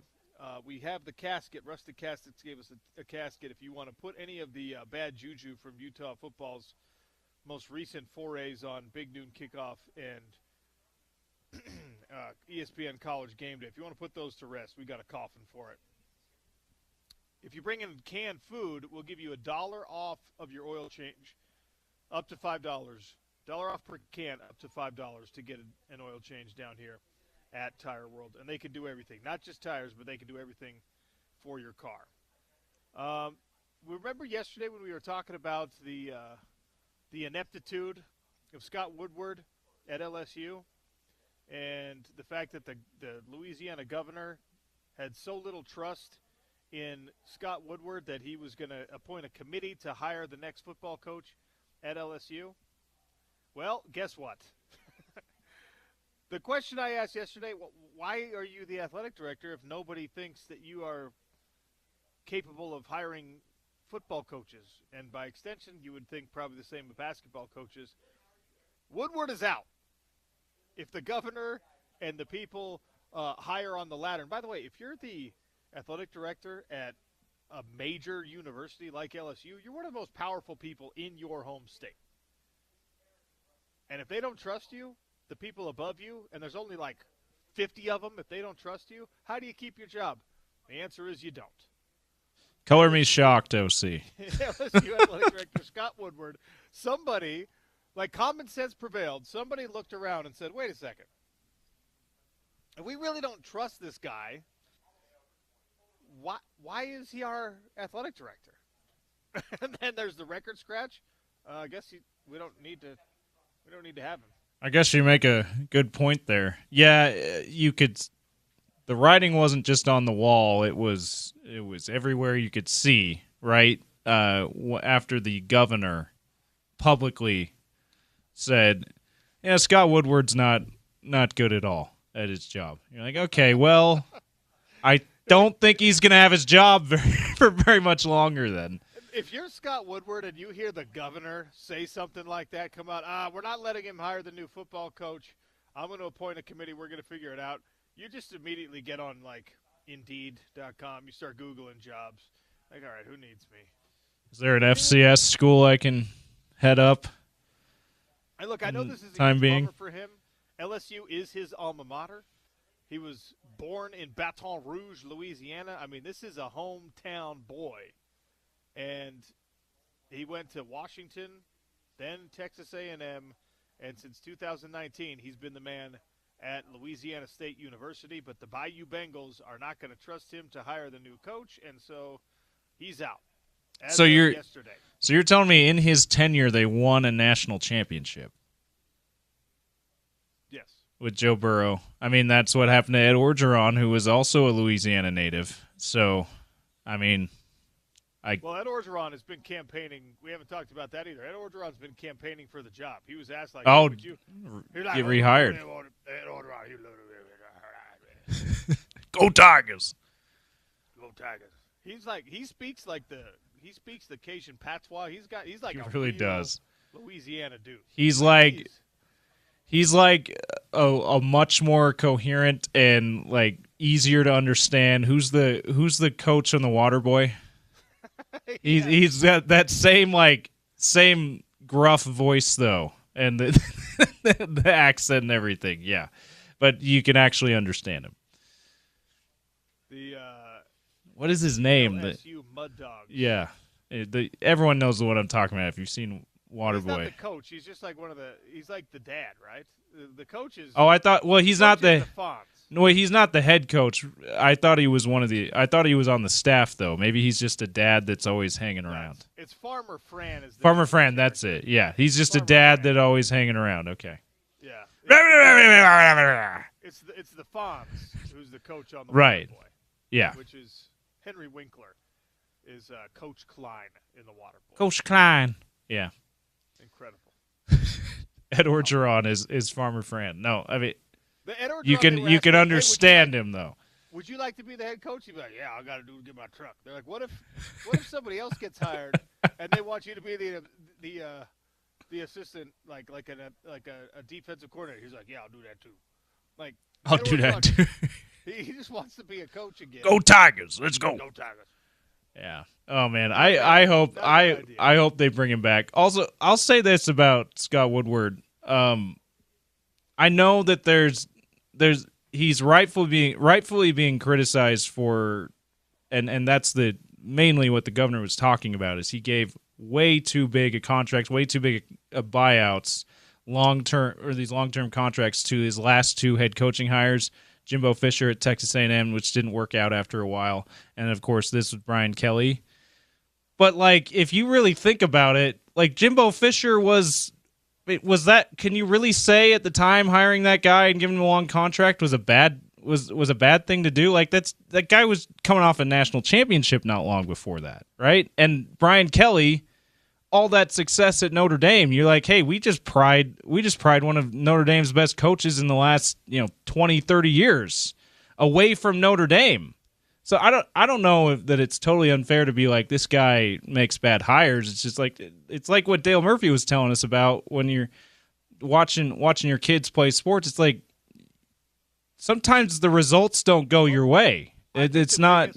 I think the biggest red flag and the reason is because, and whether it's just like coincidence, these are the two biggest buyouts that schools have actually had to pay. Like, there's plenty of mega buyouts out there. Kirby Smart's buyout is over $100 million. That athletic director agreed to it, right? Yeah. I don't know off the top of my head who the Georgia athletic director is. That was agreed to. They signed that, right? But Kirby Smart, it has not been fired. There's no movement in that direction even. That's not even – it's inconscionable at this moment that you would want to fire Kirby Smart. So everyone's just like, well, that's not a bad contract. That's not a bad buyout because no one thinks they're going to have to pay it.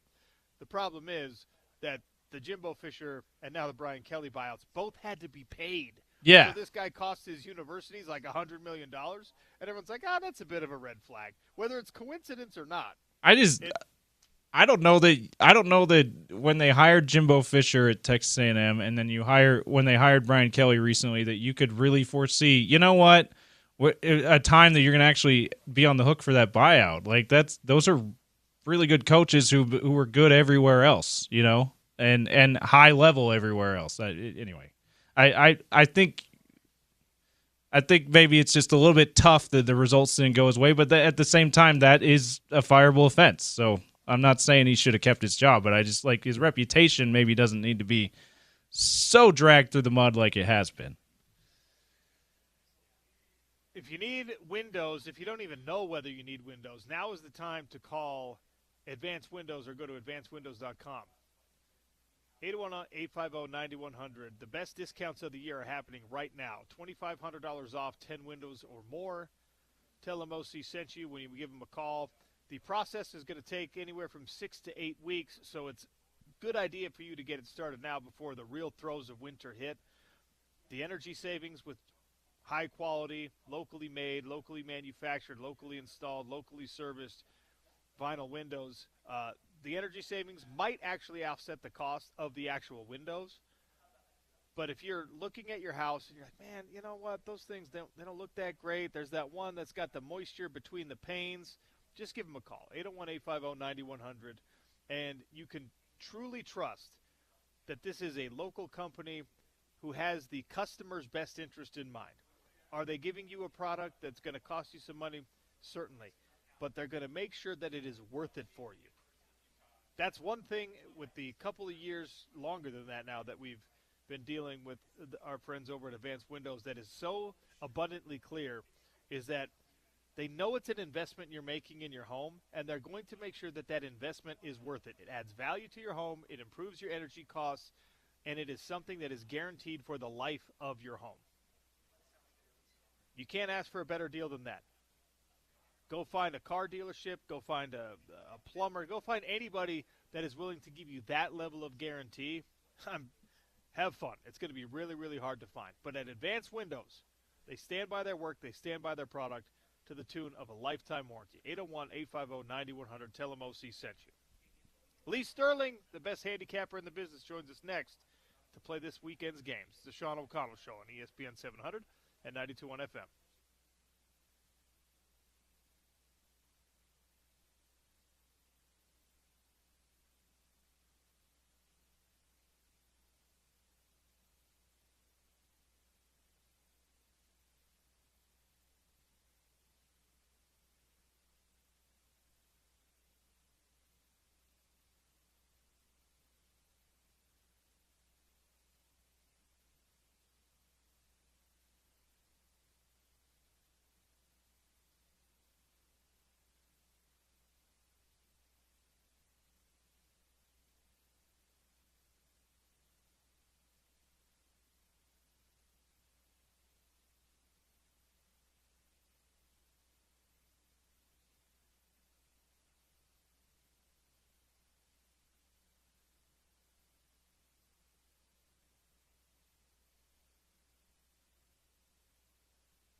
Welcome back to the Sean O'Connell Show. We're getting closer to your weekend, closer to a night game kickoff at Rice Eccles Stadium. Cincinnati coming into town, the number 17 ranked Bearcats.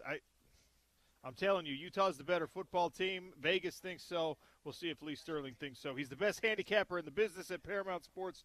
He joins us every Friday. He's with us again. Hey, Lee, how are you? I'm great. Although it's funny, is I just got an email literally 30 seconds before you guys called. So I have a timeshare. Well, not really a time. Well, it's kind of a timeshare. I own 1 week each month in Park City and got an increase. So I don't know if that's a good sign or a bad sign in their housekeeping services. So the timing sometimes on things. And the last couple of weeks, all I see is my daughter comes over and they're watching what is it? The Salt Lake City Housewives. Which show is that? Yeah, well, you've got the Real Housewives of Salt Lake City. Right. You've got that's Secret it. Lives of Mormon Wives. You got a little bit of you got options. Oh my God. The Utah drama. Oh, and how about this? How about Dancing with the Stars? So Alex Earl, you know who she is? She's the influencer. She's dating Braxton Berrios. Look up Alex Earl, ALIXEARLE. So Okay. Big influencer, 6-7 million followers, huge. And she was at our wedding for my oldest daughter over the summer, dates Braxton Berrios. And then my dad's best friend, when he was alive, was dating a woman. Her granddaughter is the one that right now might be the favorite, I guess, on Dancing with the Stars, and she's on The Real Housewives. So, I mean, a lot's going on here. It's Salt Lake City and my place in Park City. I'm seeing videos. It's like 24/7 here. Yeah, game days in town. I mean, it's getting wild here. Lee, you fly on out. Let's go, man. Let's go get some dinner. Portnoy was in town last week or the week before, right? Yeah, he's been here twice now. He's been in Salt Lake and down to Provo. It's crazy. Let's get to these picks here. Yep. Okay. Texas Tech is a 7-point favorite against Kansas State. Now, Utah fans have to be big fans of Kansas State. You're going to need help if you want to get into the conference championship game. Texas Tech is starting to experience a little bit of injury attrition. Yep. What's this game look right. like? They are, and defensive lineman, one of the best defensive linemen, and I think that's a problem here. And then on top of that, I mean, quarterback situation. You know, they were starting Baron Morton. He gets injured. Then it's Will Hammond. He's now done for the year.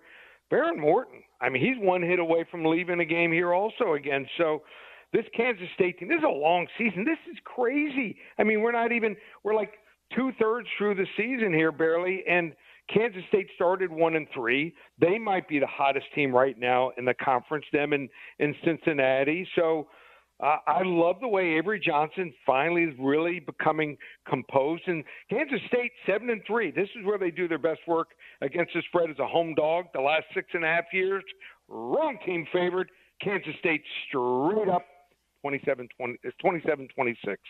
All right, Ute fans love hearing that. A little upset alert here for Texas Tech.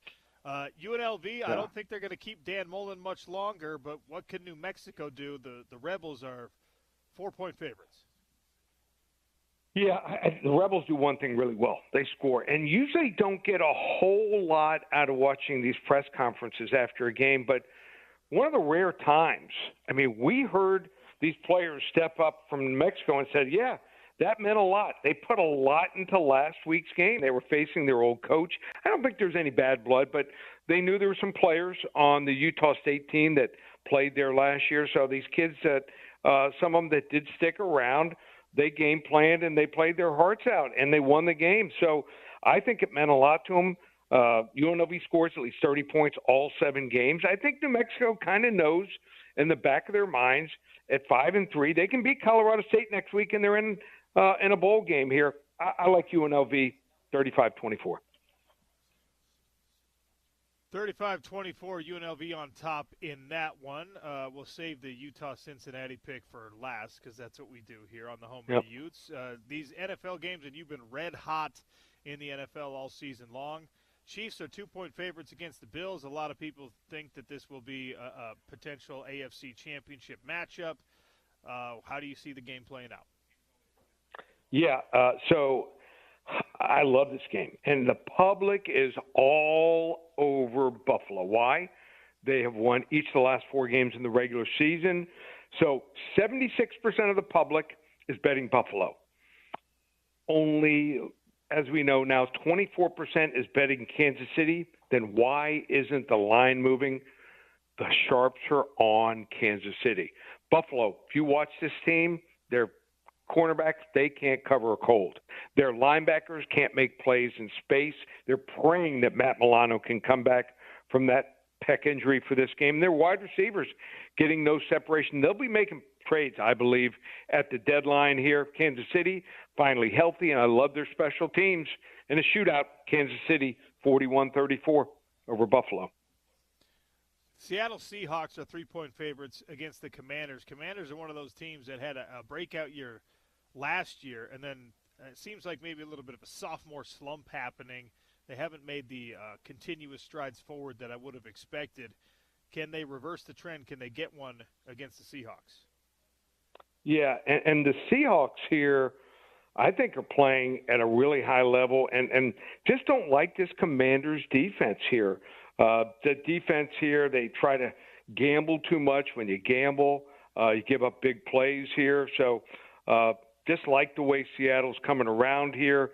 If they can get healthy, in the cornerback position, I think they're going to be able to do some real damage here as the season progresses and also in the playoffs. So they have the number 1 quarterback right now. So looks pretty good that they passed on Geno and went with Sam Darnold. I like Seattle here, 31-20. The Texans are 1-point favorites over the Broncos in your game of the week, Lee. Yeah, love this game here. Most people can't figure it out. Texans won last week. Broncos have won the last 2 weeks. Who has the edge? Just call 800-400-9741. Get the game for free.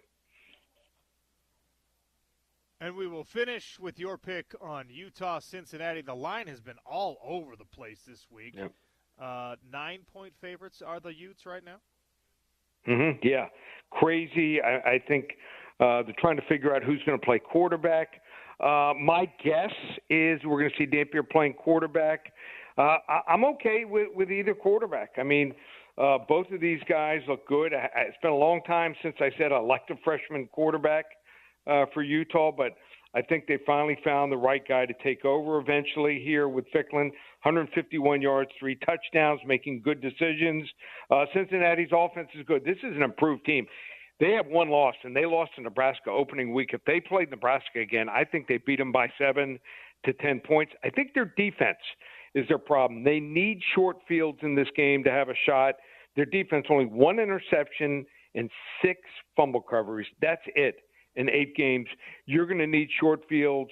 You're going to need to be clean here, and I don't know if Cincinnati can do that. I like Utah. I think they're the right side, 34-20.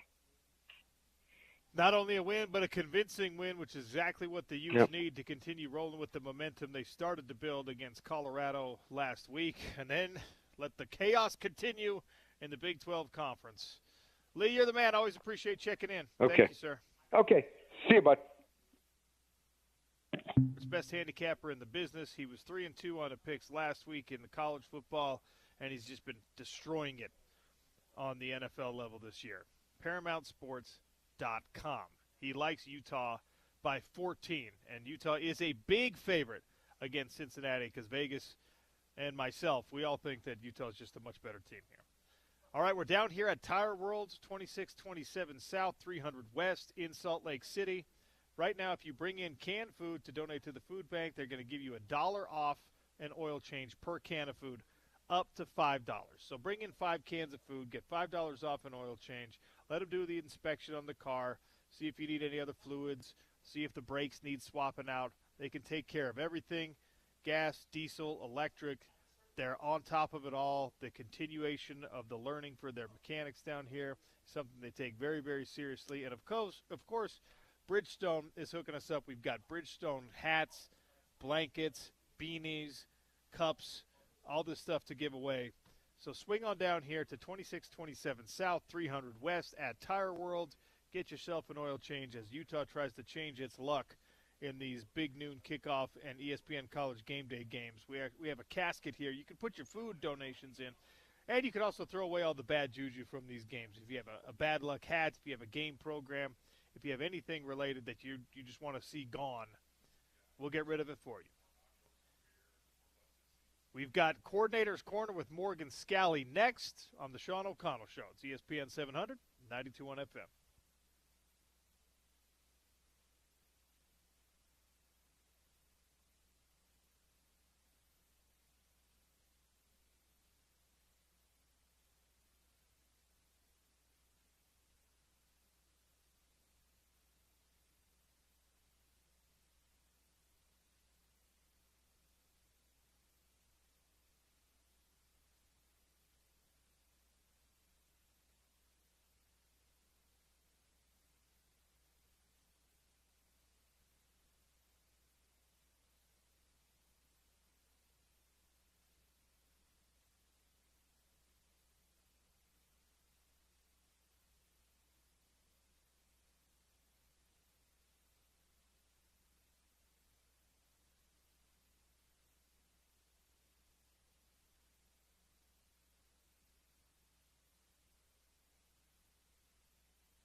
Sean O'Connell Show continues here on ESPN 700 and 92.1 FM. We're lucky enough this week in Coordinator's Corner to catch up with the guy calling the defense, Morgan Scalley, coming off a huge performance against the University of Colorado. Tough task ahead against a Cincinnati offense that has had a lot of success. Morgan, how are you, sir? Doing well, brother. How are you doing? Doing great, man. Must be nice to have the show named after you. You know what I mean? Yes. Well, I didn't give him any choice. I said, okay, at least pretend you care. It's got that to it's be my show. name. Yeah. Now, look, man, Saturday night was a lot of fun for me. Homecoming week, a bunch of the old boys down on the sideline. I talked with our guy Kite for probably like 20 minutes during the game. And all the while, your defense was stopping Colorado from moving. The offense was pouring in the points. Rice-Eccles Stadium was rocking. How gratifying was that performance in a bounce-back scenario for your defense and your team? It's awesome. You know, rarely do you get those games where it seems like everything's clicking the right way. Very proud of our guys, like you had mentioned, bouncing back from a loss and not letting that loss get you another time. So credit to the leaders on both sides of the ball, really, for getting those guys ready. And it was a basically clean film to watch, which is really nice. So walk me through the decision-making process coming up to the Colorado game. It seemed like an aggressive game plan, a lot of pressures, simulated pressures, given different pictures for their quarterback, and it ended up being quarterbacks in that game. What did you see on film that made you think this was the right way to approach that game? Well, I knew that when the quarterback was facing pressure, I wouldn't say he necessarily got rattled. I would just say that his eyes would come off of his reads, and he looked more to escape than to stay alive to make the throw. So I knew that's kind of what we wanted to do. Did I go in saying, hey, we're going to pressure this guy as much as we did? No, I'm always about situational football and formational football. What are you telling me by your formation, and what can we take advantage of? And fortunately, it just worked out that way, and guys got after him. I think a lot of the time too, where people maybe think we're pressuring, it's guys adding on based on what the running back and tight end are doing. So it may not be a called pressure, but because of protection and the way they protected it, our guys were going to add. So it just happened that way. I know we've talked about this before, but it seems like Trey Reynolds continues to improve, get more comfortable in the defense. He's become quite a player. I think we could say the same about some of the young guys on the defensive line. Pupu Sepulona had a really nice game against Colorado.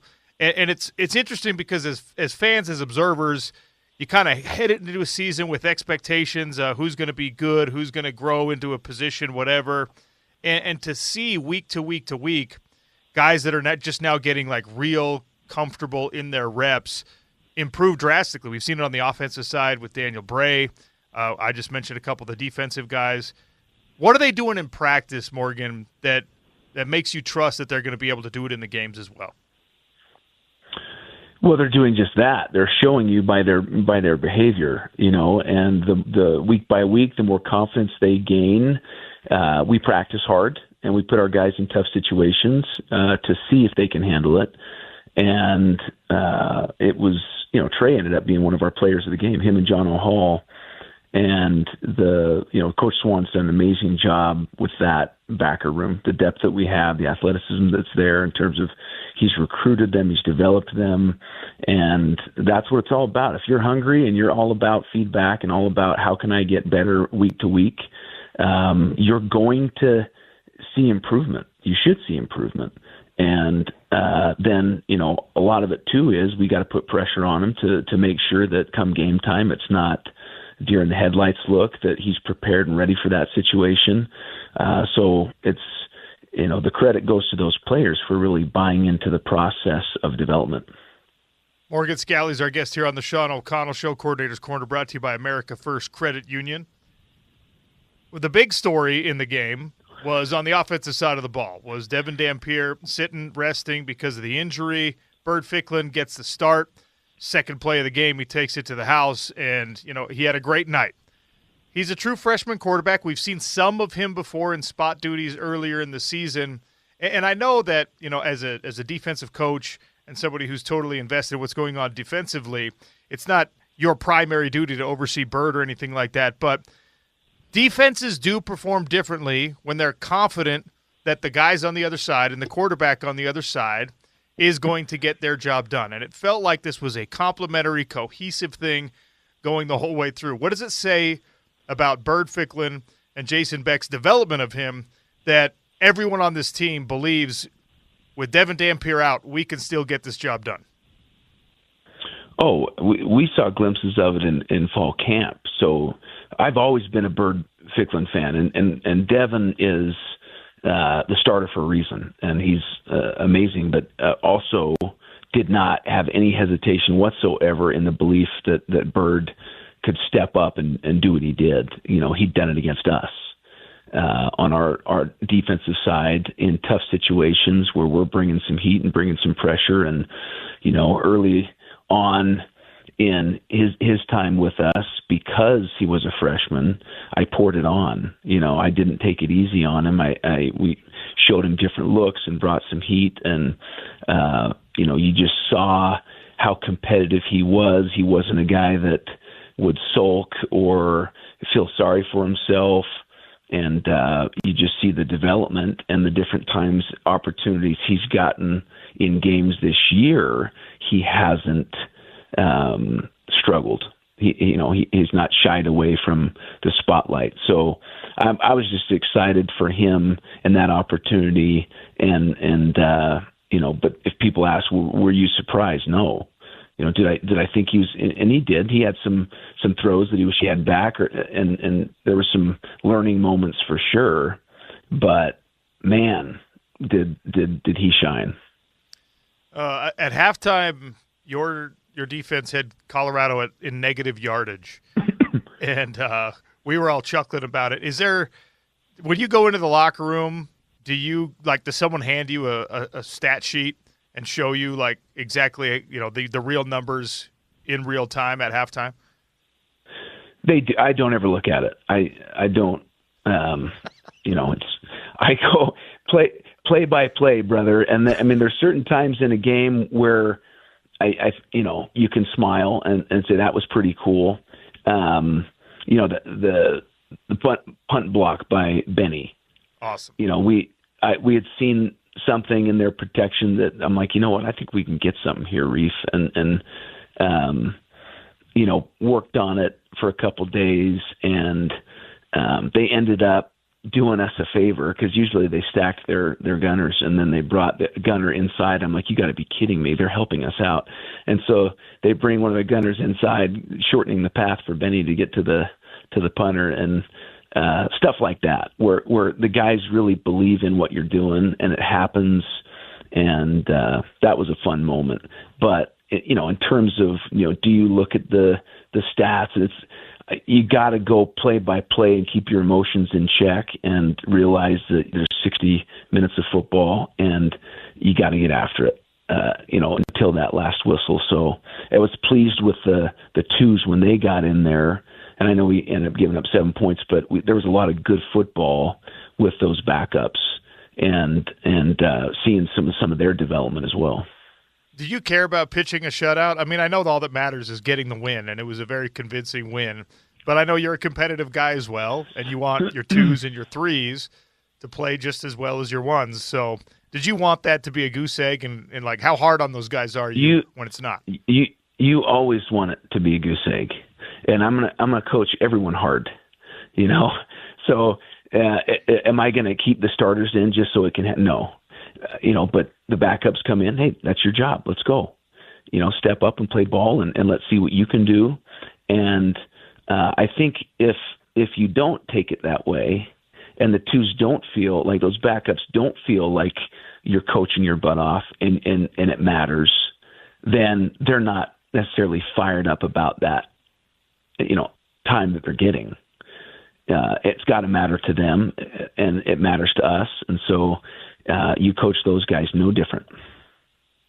Ellis ended up tied for leading tackles, right, in the game, at least according to ESPN stats. Yeah, I don't know what Luther and Rebecca do. That whole family, my gosh. Oh, my gosh, they're so athletic, and he's got such an unbelievably bright future. He could play, right now, just as twitchy as he could play safety, he could play linebacker. You could see him bulk up and play D-end. Cyrus Polu is another one that stepped up and had a heck of a game, doing some really good things on special teams. The future's bright in the linebacker room. Morgan Scally, our guest for a couple more minutes here. Coordinator's Corner brought to you by America First Credit Union on the Sean O'Connell Show. So let's turn the focus forward. Cincinnati is a team that's up there in the conference championship race. If you guys want to stay in that conversation, you got to get the home win. Where is Cincinnati most dangerous when they're holding that ball? The QB. QB runs the show. Really, really efficient, understands how to take advantage of weak coverage, when to fit the RPOs in there. It has a live arm, so he gets it there quick. It's not a delay. It's hey, I see that you're playing off. We're going to hit it right now. I see that you're pressed. I'm going to go for the RPO fade. So they get a lot of yardage off the RPO game. And then if you're playing soft coverage, they're going to hit you with the Q draw. And so it's a really good offense. They're coached well. The offensive line works well together. The running backs run hard. And this is a good challenge. We're excited. And we know what we're going up against is an efficient offense. So we got to bring our A game. Sorsby, I think, is the least often sacked quarterback in all of college football, and I think one of the least often pressured quarterbacks in all of college football. Is that a function of their offensive line being dominant, or his decision-making being quick like you're talking about, and them just getting the ball out rapidly? He is. He's a quick decision maker. And I compare him to the TCU quarterback, the Iowa State quarterback. All three of these guys really make quick, for the most part, good decisions, and when to get rid of the ball and when to avoid taking sacks and stuff like that. I think what you'll see in this offense is a little bit more RPO game than usually. If you're breaking down film and you say, okay, that's a run with an RPO, with the pass option, how many times are they really throwing that? These guys probably throw it more than most. And that's just, and as a defensive coordinator, I applaud it because it's easy yardage. I got a boundary corner playing off at 10 yards, and I can just throw it over to the wide receiver right now, and all of a sudden now it's a speed and space tackle. Well, let's take advantage of that. And then, when you're playing off and you're playing soft in coverage, okay, well, I'm a runner. I can run. I'm 235 pounds. I'm going to take off on you and make you pay for that too. So it's an efficient offense that makes you pay in different ways. How does that change the game for your defensive ends in particular, both of whom have been great this year, and your defensive line? Because, obviously you want to collapse the pocket, get sacks, get pressure, but do you have to add different points of emphasis knowing that, they're only going to have a second and a half, 2 seconds on some of these plays? Yeah, you definitely have to be aware of situational football. You have to be aware of getting your hands up and knocking down balls in the RPO game. Did they present opportunities for sacks? Yeah. And so don't shy away from it. The Rose Bowl where we faced that unbelievable quarterback that's now at Houston. What's his name? Starting quarterback at Houston. Starting quarterback at Houston is Fields, is the guy that you faced, right? But he's with the Jets now? Fields.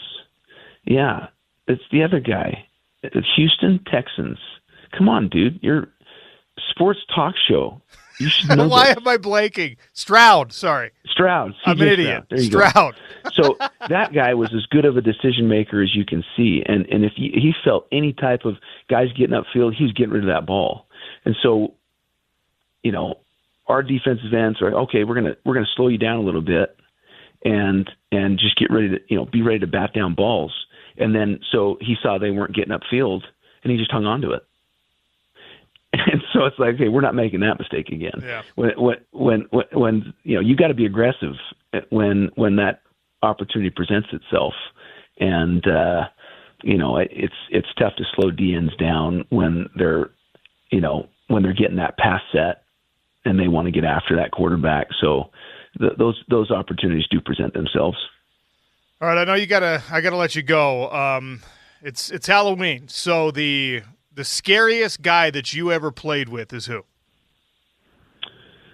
Scariest guy? Well, the meanest and the meanest language was Dave Revel.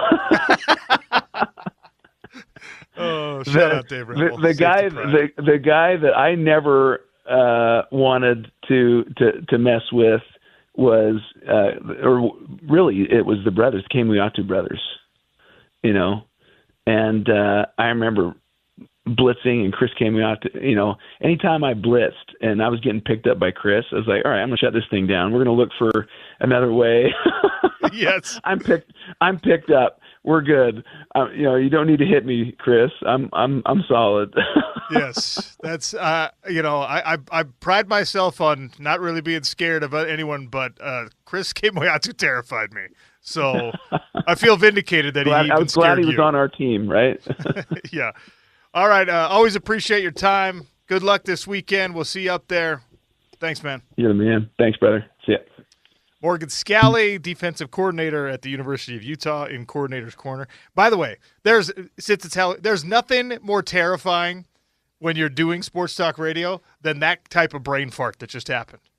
When you know the answer and you're put on the spot, especially by a football guy, and you're just like, Justin Fields, is it that who it was? That's I'm going to be thinking about that one for a long time. That sucks. Big thanks to Morgan Scally, though. Utah, Cincinnati, Saturday night at Rice Eccles Stadium, college game day in town. Utes trying to shake off that curse. Airing of grievances still coming on the Sean O'Connell Show, ESPN 700, 92.1 FM.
Text in your grievances, 877-353-0700.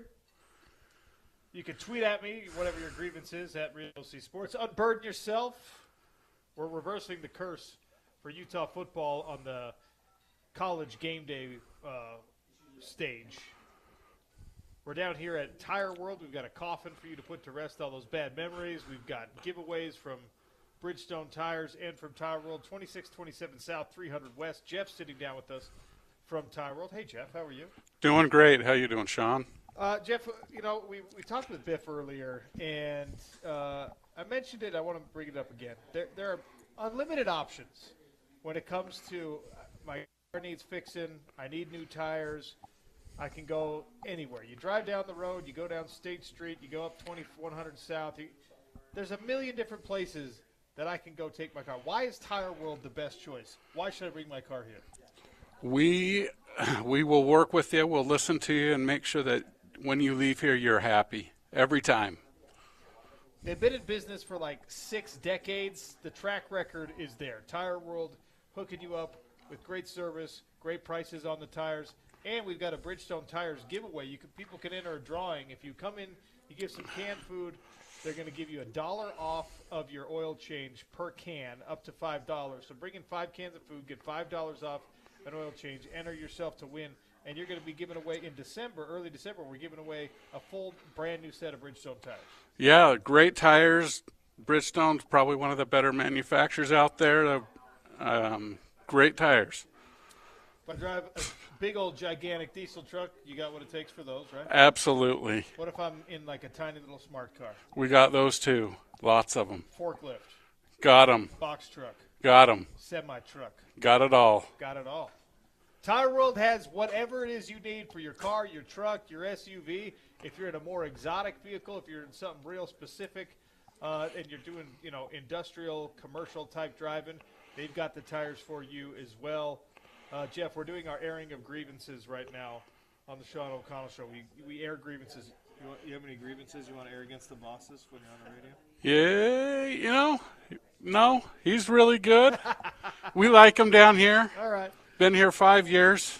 Enjoy this place. Come on down. Give them a shot to change your tires, to change your oil, to take care of whatever it is your car needs. And tell them that OC sent you. They're going to enter you to win a full set of Bridgestone tires. Jeff, thanks for sitting down with me. Thank you.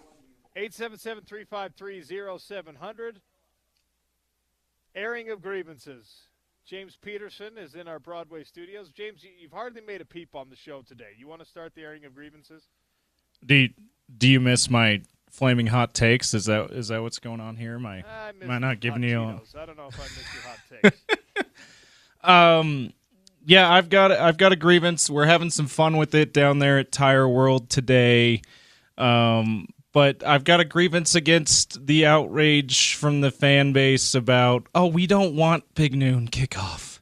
We don't want college game day because the Utes have lost a few times. Guys, this is a 3-hour infomercial about your school and your football program. On a network, by the way, when college game day specifically, who has nothing good to say about the Big 12. Yes. And they have decided that they're going to go to your school and give you that 3-hour infomercial, and they're going to have to say good things about the Big 12 because this is a top 25 Big 12 matchup at your stadium. The results are what they are. That has nothing to do with college game day or Big Noon kickoff being on campus. So, I know part of being a fan is taking little things like this into account and stressing about them, but let's not lose our heads here and start being convinced that college game day and Big Noon kickoff, the two biggest college football shows out there nationally, is it's a bad thing for them to be on campus. It's actually a really good thing.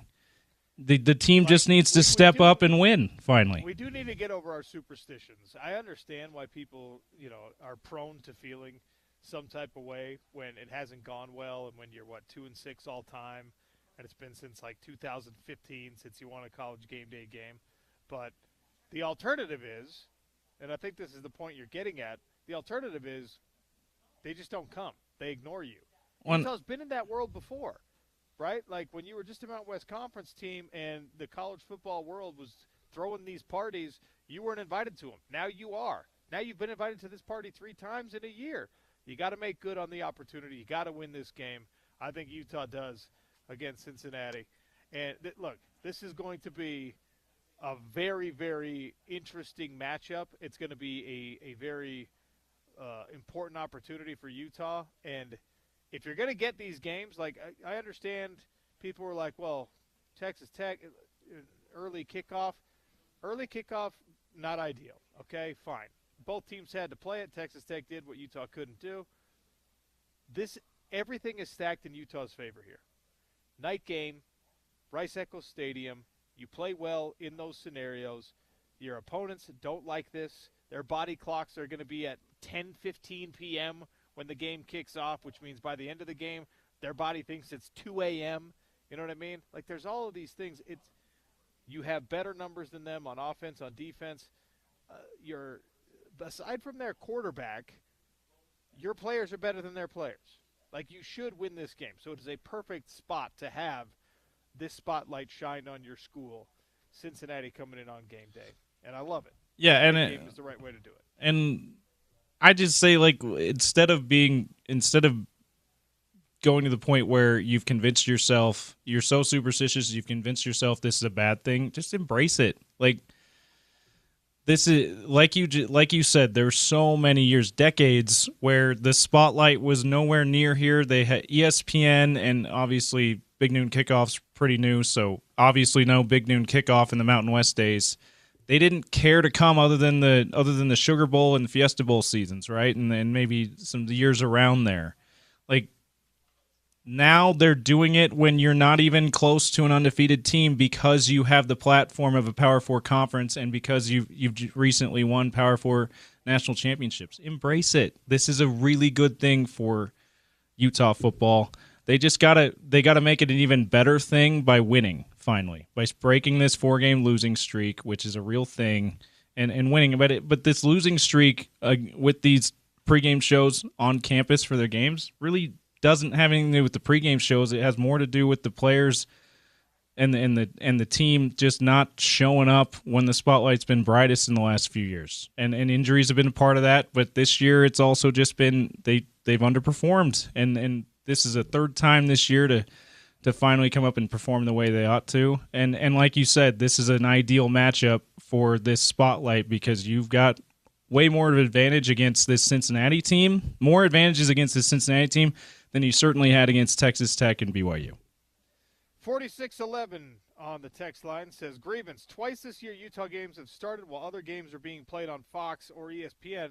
They did not provide another channel. As a result, missed several minutes of the game. In one case, it was 12 minutes. Not cool. That is a serious grievance. If you're going to have programming conflict, throw me to ESPNU, throw me to ESPN Deportes, throw me to the Ocho, whatever, but give me a place to watch the start of my game.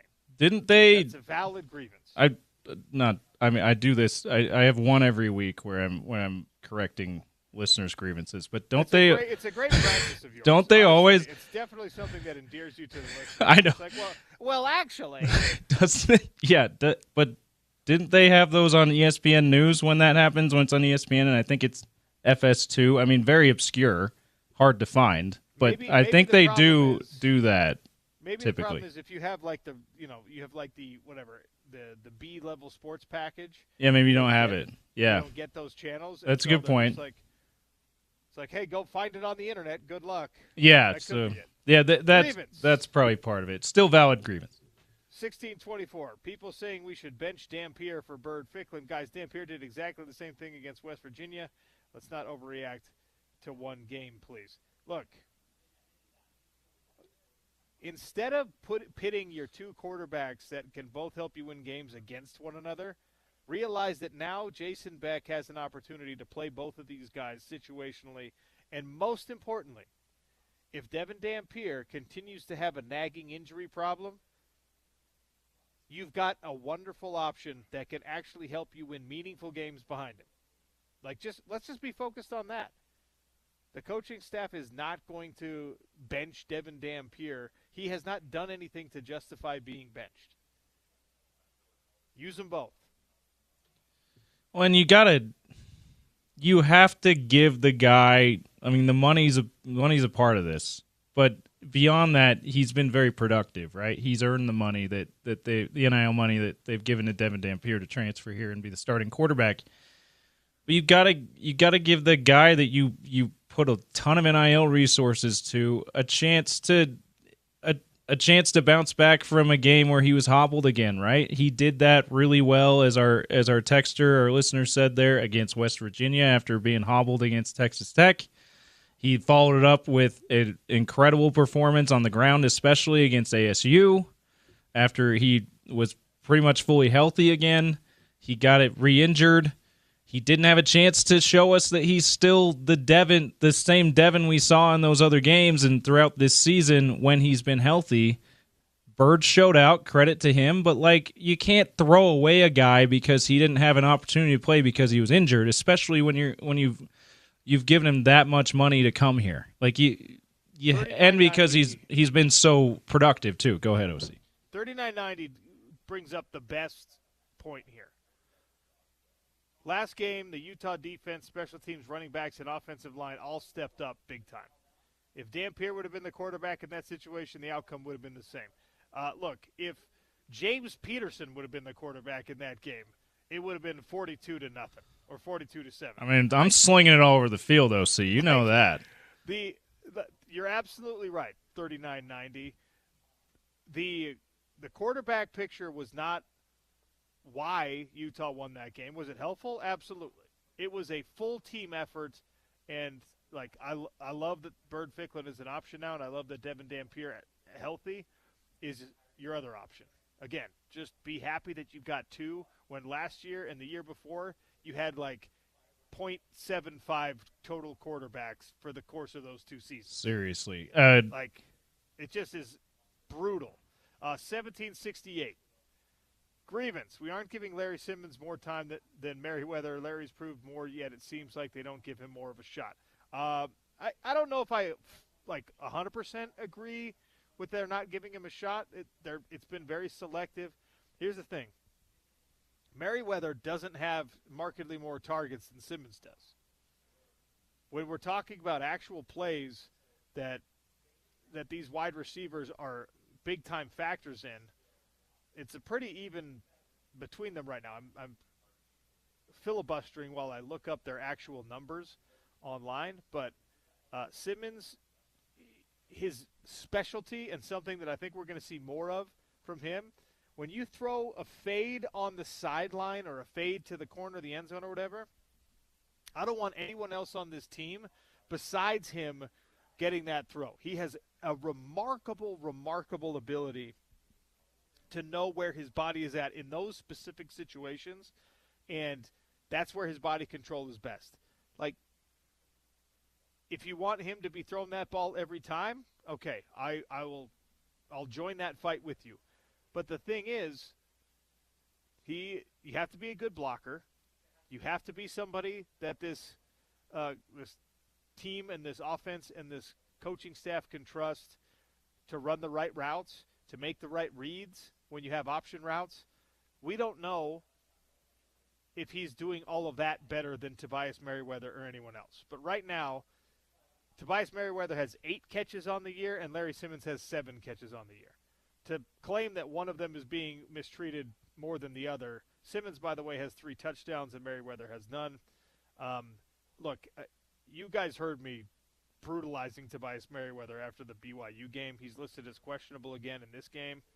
But Larry Simmons is a talent that needs to prove more, just like all the rest of the wide receivers. I'm high on him the way that you are, but when we're talking about a comparison, like a player-to-player comparison from an opportunity standpoint versus him and Merriweather, I don't know that I can agree that he's being mistreated or anything like that. I do think that he needs to get more targets, and hopefully we see that. He seemed to get a few more last week against Colorado with Bird Ficklin. I'm curious to see, especially if one of your top targets, Tobias Merriweather, is out, just how much more he's going to get, Larry Simmons is going to get in this game with Devin as the starter, that we're the presumed starter here at this point, but we'll see. I don't know. We also have to stop talking about Tobias Merriweather like he's one of the top targets, because he's got 8 catches in 8 games.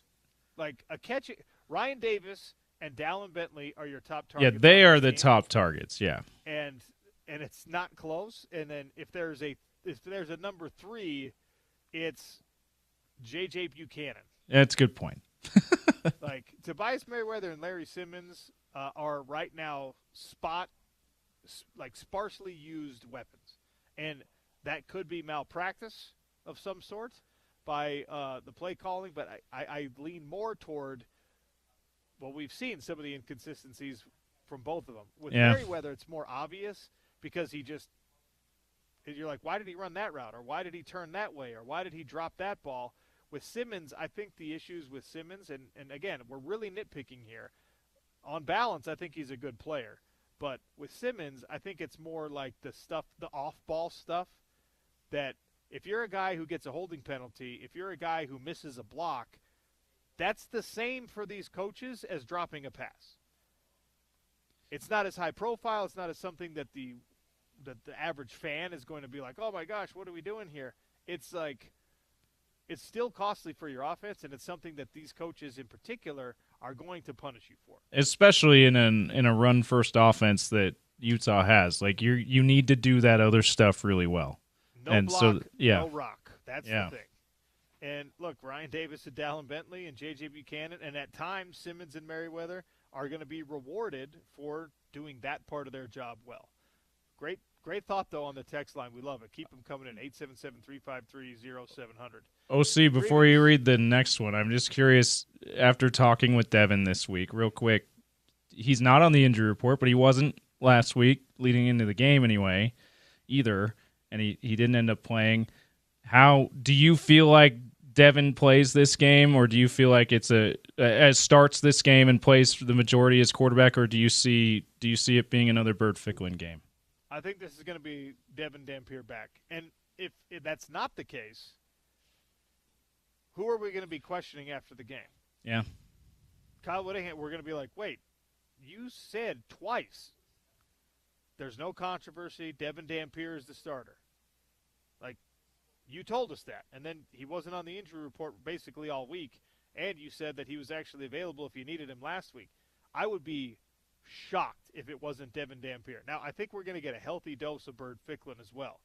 And I think that Devin and what he was telling us on, what was it, Wednesday, that was a reflection of that, in my opinion. I think that was Devin Dampier praising the freshman, letting everyone know, like, I guess maintaining or helping to set the expectation that you're going to see that guy, and that guy's an important part of the team, and he's a big piece of what Utah's doing offensively. I don't think there's anything wrong with that. I think that we've seen situational football where coaches use a different skill set, or coaches use a different player, or give a different look. And I really do think we see 2, 3, 4 plays in this game where the opposing defense has to figure out who the quarterback is, who's going to be taking the snap, who's going to be actually running the play, because that makes Cincinnati guess, and I love that. Yeah. 7516 on the text line, airing a grievance. Grievance with 99% of people in media who have an addiction to corny, uncreative Bear puns every time Bear Bachmeier scrambles for more than a yard. It was funny the first 75,000 times. Now it's getting old. All right. Look, Bear Bachmeier's a good player, and we're just going to have to deal with it. I actually was texted this morning a BYU kid, a BYU fan who happens to be a small kid, wearing one of the most creative Halloween costumes I've ever seen. And I had to simultaneously applaud the creativity and also hate to the core of my being. The actual, it was a Bear Bachmeier thing, and sewn on to the back of it was a Ute falling off the tackle. Oh, no. Oh, no. Like, it's such a good costume that almost on, like, the merit of the costume, it deserves a retweet, but I just can't do it because that's more bad juju. Oh, no. Situation. I mean, at least it wasn't the other one that's gotten a lot of play. Was it Wall's interception, jumping over the top of Bray? That's but of course that wasn't Bear Bachmeier related. But that could have just for good measure. Yeah, and here's this too, by the way. I got a non-sports related grievance I want to air here. It's sad news, tragic news. MTV is canceling Ridiculousness. Oh no. After like 1,870 episodes. And like 3 times as many of reruns on MTV throughout every day. Part of the article, there's a screen grab of the MTV TV guide, basically, showing, hey, like this is how much Ridiculousness. There was one day at least where 80% of the programming on MTV that day was reruns of Ridiculousness. Yeah. Like, I'm not exaggerating. You can see the picture, and it's actually 80% of the day. Speaking of ridiculousness.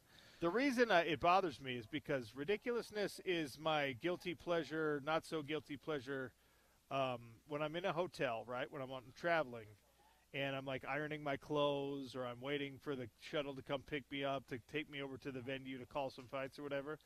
Ridiculousness is the thing I pop on the TV because it's available everywhere. Even when you're in Dubai, you can find MTV and they have Ridiculousness on the TV. When you're in Europe, Ridiculousness is on the TV. Otherwise, you're like tuning in. You're like, all right, where's their ESPN? And you get cricket highlights, and you're like, oh, come on. I don't want that. So Ridiculousness is like my road trip. It's your travel. It's my companion on the road. It's Ridiculousness or American Pickers. Oh, right. You've talked about your affection for American Pickers many a time. And in a pinch, like in a real pinch, Storage Wars. Okay? All right. Ridiculousness and American Pickers take the top spot. Where does Impractical Jokers land on that list? Impractical Jokers used to be a lot easier to find. Now, a lot of hotels do not have True TV. Wow. Yeah. Grievance there. Come on, hotels. Yeah, Marriott.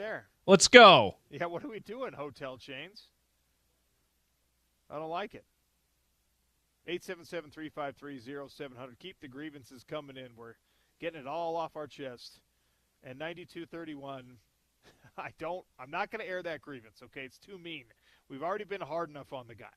I'm not going to air it. Although we might, on some level, agree. At least in that regard. All right, one more segment here from Tire World. 2627 South, 300 West in Salt Lake City. Discounts on the oil changes. If you bring in cans of food, they're going to give you $1 off per can, up to $5. So just do everyone a favor. Bring in 5 cans of food, get $5 off your oil change. Enter yourself in the drawing to win a full set of Bridgestone tires. You got about a month between now and when they give that thing away. So when you come down to Tire World, tell them you heard about it on ESPN 700 and the Sean O'Connell Show. They'll enter your name to win those tires, and we will hook you up, hopefully, with a win in December. And by the way, if you buy a set of tires, like, I don't know, maybe you have 2 vehicles at home, a lot of people do, buy a set of tires, you get 2 entries, increase your likelihood to win. Come on down here to Tire World. OC. We'll give away some Predator Badlands sneak preview tickets in our topical trivia next. What? How full is our coffin? By the way, I've been jonesing for an update on that. Has that gotten pretty full with the bad Utes juju? We've had there's a couple T-shirts in there. I think there's a hat in there. All right. There's plenty of room. All right. I want to add more. So Rustic Coffins, shout out to them for providing the coffin where you can put your bad Utah memories in there. Predator Badlands tickets to give away next on the Sean O'Connell Show as we close things out on a Friday. It's ESPN 700 and 92.1 FM.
All right, wrapping things up here from Tire World with a giveaway.